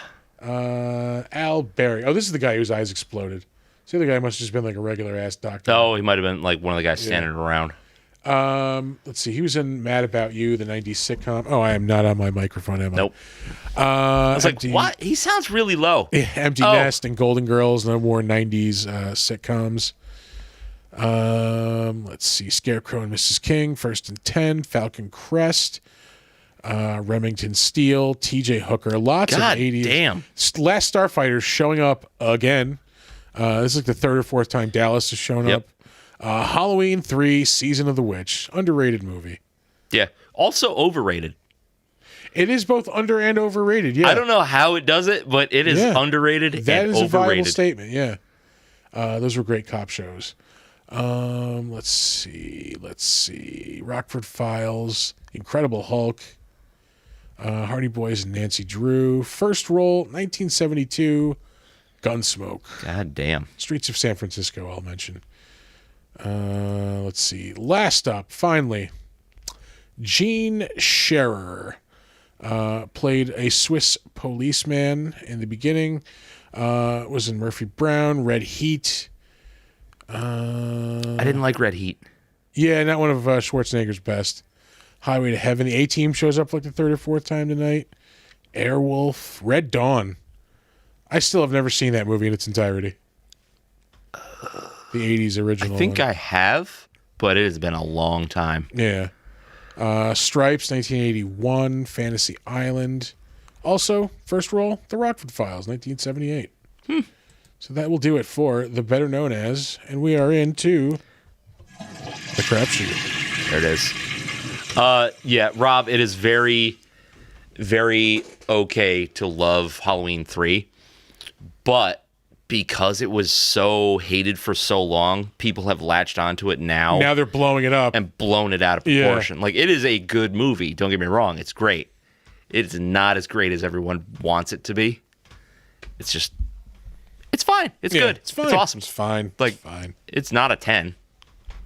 Yeah, no. But it is. I mean, it is a good horror movie. Good People just shit on it because it's called Halloween. Yeah. And it doesn't have Michael Myers in it. Right. Yeah. If it had a different title, people would hold it in moderate regard. Yeah. Which is where it belongs. With a decent amount of regard. Yeah. With decent regards. Yeah. Let's see. Crapshoot. Fucking Diablo 4! Yeah, that's been the big thing all week is Diablo. I'm up to like level, I think, 16 or 17 right now. I'm not that far. I was only able to play it for like an hour and a half so far. Yeah. But I'm up to like level 5 or 6. Last night was the first time I would say I like marathon played. I played for like 3 hours or so. Yeah. That's when I did like most of my like leveling up.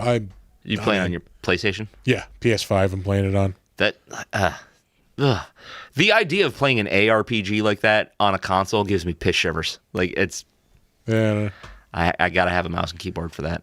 Yeah, I don't need to. I like just because I like all of my formative gaming has been on console. Like, yeah, I could never get the hang of like mouse and keyboard. Like, I don't. Yeah. I've got to keep looking down. I'll lose. Like, if I don't look, I'll lose it. Like where my finger is on the board. Like, I just. Oh, really?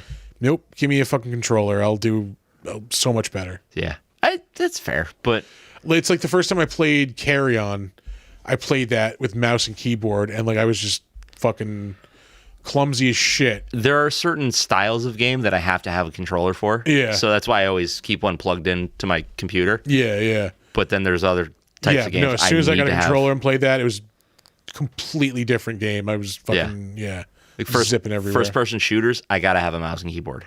No. Yeah. Nope. Gotta have a controller. I need it. Yeah.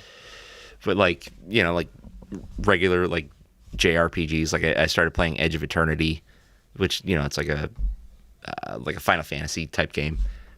I've got to have a controller for that. Fighting games, got to have a controller. Yeah. But yeah, Diablo, I can't imagine playing Diablo with a controller. It just seems sacrilegious. No, which I guess suits it because it's fucking Diablo. Sacrilegious, yeah. That opening cinematic. I mean, they used it in the trailer. Yeah, like, it was like some of the best graphics I've ever seen. Amazing. Like, yeah, it's so good. It drew me right in. Where she got the 4 dudes like up on the posts. Like, yeah, and it made her cape. Oh.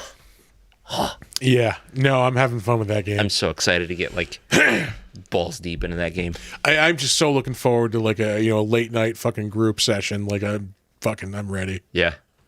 It's gonna be good. It's so good. I got really good news today.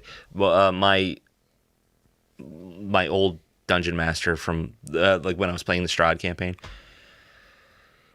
he said he's working on a new homebrew campaign and he's getting things in motion. So you mentioned you do have the open invitation for Friday night. I do. I do. I'm enjoying that. We're in the Underdark right now. Yeah. Is he running like a module or is Out of the Abyss? Oh, okay. Yeah. That Although he's changing it up a little bit because there's like, I guess with that there's a lot of just like for traveling you just roll like a D20 and like this happens. And this happens, and then you roll and like, oh, this happens. So he's like kind of like mixing it up a little bit to give us like encounters instead of just rolling for traveling. Yep. How many players you got in that? It varies. Like last night there was only 3 of us. Sometimes it'll be like 4 or 5 of us. Mm-hmm. It's a fun game. I'm enjoying it. I mentioned this in the group text. I'm basically playing Rocket and Groot. Yeah. I fucking love it so much. I have You get an artificer? No, which would be a good like rocket build. I have a goblin swashbuckler.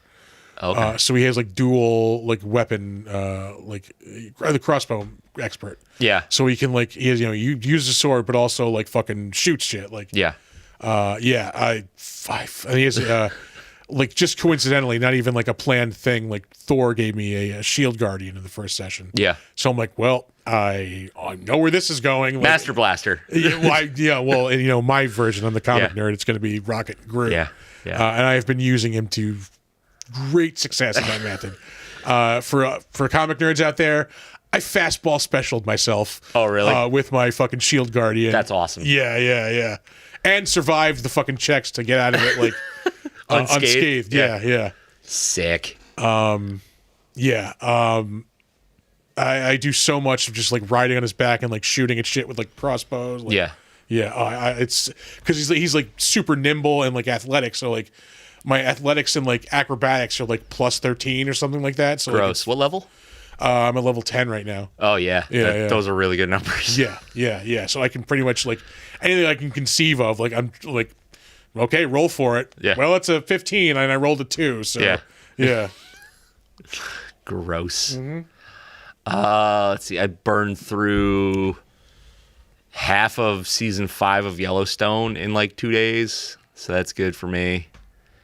I know you haven't really still haven't gotten on board yet. I need a break from like dad TV. Yeah.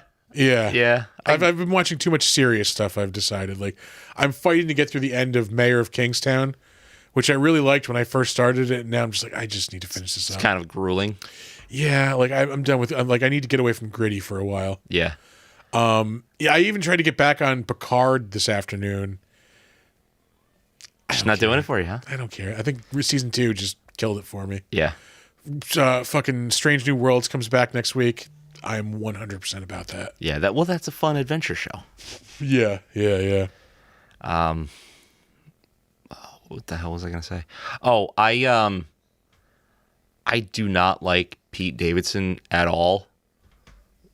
but the guests he's got on Bupkis look really good. Oh, really? Like, there's a lot of guest stars on that. Okay. So I might have to bite the bullet and check it out. Yeah, fuck. Yeah. I mean, I feel like at this point he's just doing the same thing over and over again. That show Bupkis looks like King of Staten Island. Yeah, King of Staten Island. Yeah. Which is the movie he made, which was a good movie. Like, fucking Bill Burr is amazing in that movie. I didn't watch it. Bill Burr, because like, I don't like Pete Davidson. Yeah, Bill Burr plays like his stepdad. He's like this like New York fireman. Yeah. And he's just like kind of on his ass, like wants him to get his shit together, and like he's kind of fucking trying to get him to be like a respectable fucking guy, and like fucking Bill Burr kills it, man. Isn't that it's like loosely based on his real life? Yeah. I know I went to the movies this week. What the fuck did I watch? What the fuck is even out right now? We watched Spider-Verse, which again I'm gonna say is fucking our like artistic fucking perfection. Well, that first one was amazing. Yeah, and it's like very it's I mean it's arguable which one is probably the better one. Oh, really? A lot of people are pissed off because this one ends on a cliffhanger, but it was like they announced that they split this movie up into two movies, like when they like almost right after they fucking announced the movie. Like, this has been coming for a long time. I mean, I can kind of see it, I guess. Like, so even if you know it's going to be split into two, you don't have to leave it on a cliffhanger. You can have some resolution. Again, even knowing like it was coming, I'm still like, fuck when it ends. Like, but no, I mean, there's one scene in specifically that fucking destroyed me. Yeah. It's like between Miles and his mom, and like there's a lot of tension between him and his parents because like they don't know he's Spider-Man. They just know that like their kid is like slacking off at school and like disappearing like weirdly and like and he can't just say, well, it's because of this. Yeah. They just like they think he's like hanging out with like bad people or like just doing something he shouldn't be. And like there's a scene with him and his mom where he like misses like this part, like his dad gets promoted to captain and like he's like this is a big party and like he misses the part where like his dad's giving a toast, like, and like he specifically like, and to my son Miles, like, and he looks around, he's like, he's not there. Yeah. So like his mom's talking to him and like, she meets Gwen for the first time at this party. Like he brings Gwen and like, spoiler alert. We're talking about Spider-Man. Like, yeah, come on. Spoilers. Yeah. But like she gives him this speech that like I have heard a million times in my life, but not since my grandmother died. Yeah. Yeah. Yep. So it just fucking like, boom, like, like. It's like, what's the matter? There's something in my popcorn. I gotta look at my popcorn. Yeah. Nope. Fucking destroyed me. Yeah. Yeah. I have not been fucked up since the end of Coco. Yeah. It is right there with that for me. Yeah. That movie wrecked the shit out of me. Yeah. I'm like, oh, this is a really good movie. Well, what do you do? What are you doing to me? What? Grandma? Why? Oh, it's too real. Yeah. It's way too real. But no, I mean, like, aside from the emotional stuff, it's a fucking amazing fucking story. Like, visually, like, it's just fucking eye candy. Yeah, the first one was so good. The first one felt like you were watching New York City graffiti move. Yeah. And they do a good job with that in that, like, each of, like, these different Spider-Man characters come from different universe, and each of these universe have different looks and feels and, like, different animation styles, and, like, it's just fucking, like, you just... and they did that with the first one, too. Yeah, there's, like, this is an overused, like, kind of description of this movie, but it's so fucking true in that it elevates fucking what an animated movie can and should be. Yeah. Like, the look of this movie is just such beautiful perfection. Ugly sobbing. Oh, yeah. Yeah. Logan will fuck you up, too. Yeah. Oh, but God, that speech where she's just telling him, like wherever you go, know that, like, nobody will ever love you. Like, I can't do it. Yeah. Nope. Yep. Yep. Yeah. Take it back. Yeah. I take it back. Yeah. Like,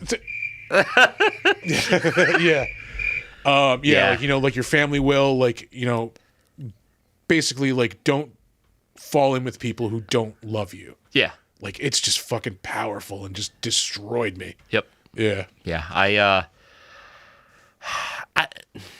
I enjoy and hate seeing my life in media. Yeah. You know what I mean? Like, it's cool that obviously it's a universal feeling that a lot of people have. It sucks that it's typically the bad feeling. Yeah. That's the one they can get out real easy. Yeah. Yeah. Thanks. Yeah. Oh, boy. Hey, it's like, hey, did you ever make your grandma real disappointed in you? Yeah. What? How did you know? Yeah. Don't like that at all. Oh boy. Yeah. Did I play anything else? Watch anything else? I'm still plugging along in Dredge. It's really fun. Yeah. I gotta fucking buy that game. I really gotta buy that game. Yeah. It's weirdly peaceful. Yeah, that's the review I read. It's just like it's very relaxing. Like that's another thing I Like need weird right and now. crazy shit happens, and Yeah. but like it's limited. But it's mostly just calm and also weird. All right. So you're never like sweating over your controller. Yeah, you it's know, not like, tension and yeah. like stress inducing. Yeah, like once it gets to be night and you start hallucinating shit, then yeah, it's fucking intense. But like that's like 5% of the game. I finished Jedi Survivor. Did It's you? good. It was all right. Is it better than Fallen Order? On par? Yeah, it's yeah. I liked it, but again, it's just more of like this super tough game. It's super challenging fights. Like which can be fun, but like all right, like I don't know. This game had a lot of tough jumping, which I have hated since I was a kid in video games. Yeah, Mario will fucking ruin your life. Yeah. Ghosts and Goblins, fucking yeah. Mega Man. Oh, speaking of difficulty, what difficulty tier did you start in Diablo 4? I started off on World Tier 1 just to like get in the groove. I think I'm about to move up to 2. Well, I played Diablo 3 for about 5 minutes. Yeah. So this is like kind of my first real like Diablo experience. Oh, I need to move it up. I'm like it's super easy. Yeah. I like that style of game. I always go to as hard as I can go. Okay. I don't know if I just have insight. We have to be into in the them. same world tier to play together, so I have to step think so, up. yeah. Yeah. Yeah, I will always like in that style of game, not every kind of game, but like those, I jack that difficulty straight up because you get more experience, you get more gold, for enemies being a little tougher. Yeah. Okay, fuck it. Yeah. I didn't get to play today at all. Fuck. No, I didn't either. Yeah, dude, fucking. So I have an NVIDIA graphics card, and with that, you get the GeForce experience, which is like their user interface to, do your settings and shit. So like you can select a game that you've got installed, and you can like, oh, we'll optimize this game for you. Okay, that's great. It's got a driver download and install feature. All it does is like you click it and it downloads the driver, and then you have the option to download the driver again. But it doesn't download it to your computer. It downloads it to the GeForce Experience window. All right. And then it does nothing. And it's been like that for years. And I've never really needed a graphics driver update because Yeah. I don't play that new of games all the time. I wound up having to go to NVIDIA's like actual website and download the fucking driver and manually install it, which is fucking stupid. So I guess that's the perk of having console, is you don't have to worry about that dumb shit. Fuck out. Oh, I saw The Boogeyman this week too. Oh, did you? Yeah, it was pretty good. Wasn't like, the greatest like horror movie I've ever seen, but it was better than I expected it to be. I still don't think I've seen any trailers for it. There was maybe like one that they put out and it wasn't Yeah. like, shown heavily. Like, what I is? probably saw it like just because I went to the movies as often as I do. What's the whole deal with it? I want to say it's based on the Stephen King story, possibly like the first one that they turned into a movie. Yeah. And it's like this guy is a psychiatrist. Like he gets a guy who comes into his house one day, and he's like, nobody believes me. Everybody thinks I killed my family. It wasn't me. He's like, it's this thing that my It's kids... the one-armed man. Well, yeah, basically it's Supernatural the Fugitive, yeah. Yeah. He's like, this, my kids referred to it as the boogeyman. Like, he's like, I've never, like, seen it directly. I've always kind of just catch glimpses of it. Like, my one kid tried to paint a picture of it, like, draw a picture of it, and, like, he, gives him the picture, and then, like, he starts creeping the psychiatrist guy out. He's like, let me go to the bathroom for a minute. I see Halloween talk. We were saying it is both. Oh, it's Amanda. It is both over and underrated. Hello to the men in my basement. That's us. And Amanda did see Boogeyman with me. She can attest that it was okay. Yeah. But yeah, like he leaves the guy alone in his house, and then like his daughter kind of hears a tussle in like the other room, and like they find the guy like hanging. Yeah. And like it turns out like this entity that was ever like following him like kind of starts following the family, and it starts trying to like kill the daughters, this guy's daughters, and it was good. It was all right. Okay. Nothing like super great to write home about, but entertaining horror movie. Yeah. Yeah. Completely non-horror related. Do you watch any of those like car shows, like like Gas Monkey Garage and shit like that? Yeah, I've watched like Monster Garage back in the day. Oh, like, yeah. Yeah. I turn an ice cream truck into a fucking pizza firing van or something. I don't know, whatever. I watch them all because I don't know. I have a sickness. There was that weird time in the early 2000s where everybody had to watch OCC Choppers as well. Oh, yeah. Fucking American Choppers. Yeah. You watch that for the drama, not the bikes.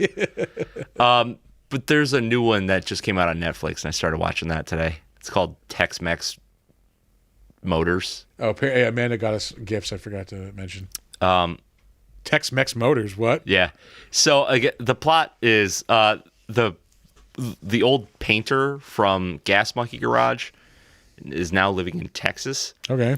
And his garage, their whole thing is like, we'll just scoot down to Mexico, buy these cars for dirt, and fucking bring them back and fix them up. So they went down, the first episode I was watching, they went down and they found this like Baja bug. All right. It's just like a VW bug, which is like a super common car in Mexico. Yeah. But this thing is like rallied out. It's fucking awesome. Like there's giant exhaust in the back and fucking like they built it to just like cruise the desert and shit like that. So they're going to turn it into like a dune buggy. So it's gonna be. I'm looking forward to that. I'm gonna finish that episode. It's pretty rad. I like car shows. Okay, leave me alone, especially the ones on Netflix. Yes, you can give us those presents once the show is over. Yeah, I like presents. Yeah, I like them a lot.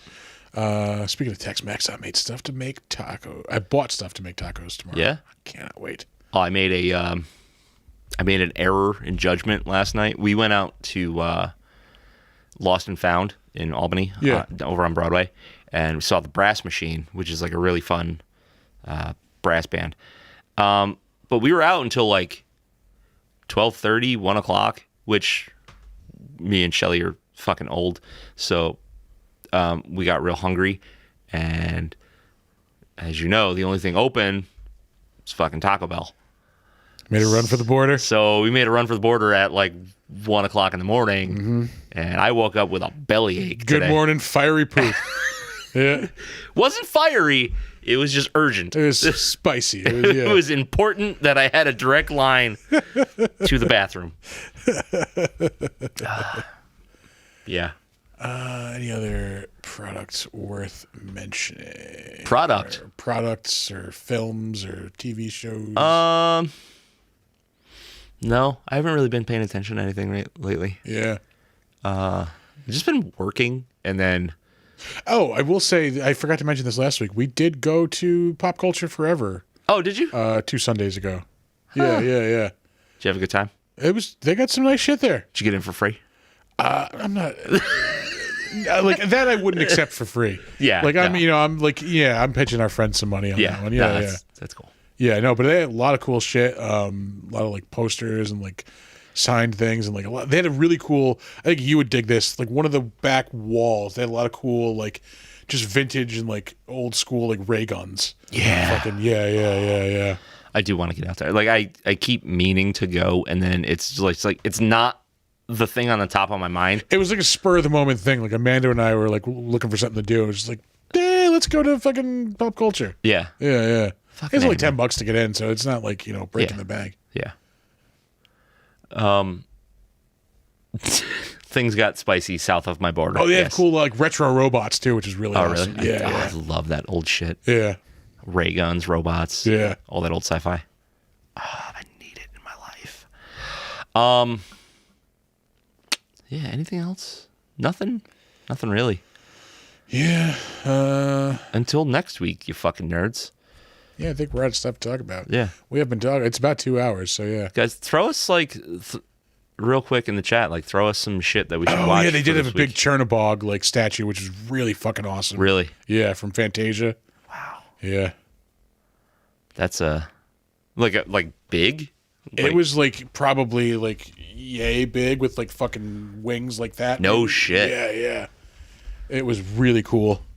Inside fact, Bela Lugosi was the model for that character when they animated it. Really? They had him come in and like do the fucking movements and fucking You couldn't ask for a better fucking yeah. visual model. Yeah. The man was all about like how this was going to look on film.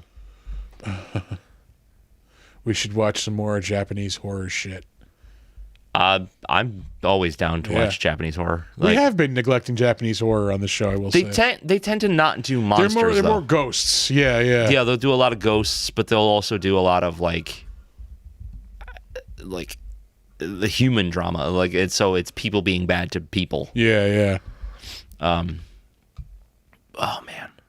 Yeah, if we want to classify ghosts as monsters, I know a movie that we should watch. I think we should just to expand our horizons. Yeah.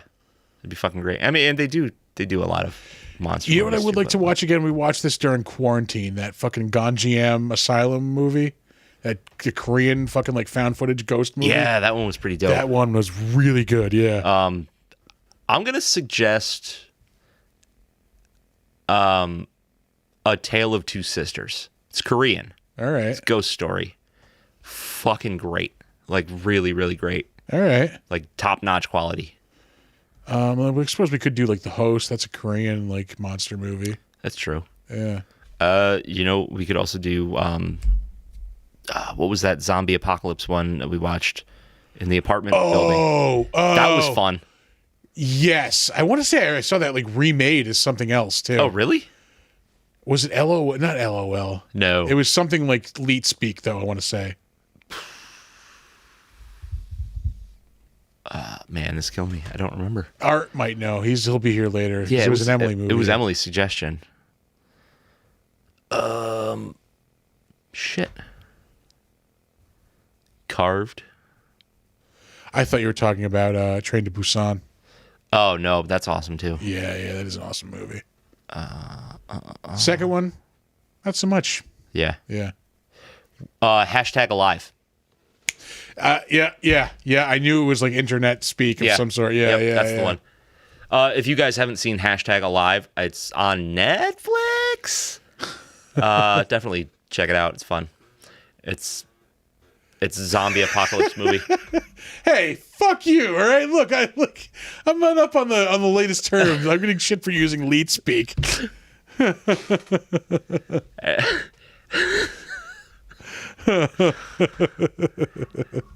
I'm not gonna lie. I tended to type in that. Hashtag hold. Yeah. I used to type in that a lot. It still drives me crazy that it's called a hashtag. Yeah. Like, that's a fucking pound symbol. Pound that shit. Hashtag pound. Gross. Speaking of pound, we got a bar to get to after this. Weird. I mean, as in drinks. Weird as trends. in drinks. As in drinks. You fucking sickos. I don't know. I know what bar we're going to, so either one counts. Yeah.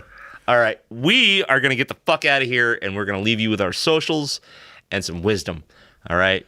So our website is www.bigdumbmonsterspodcast.com.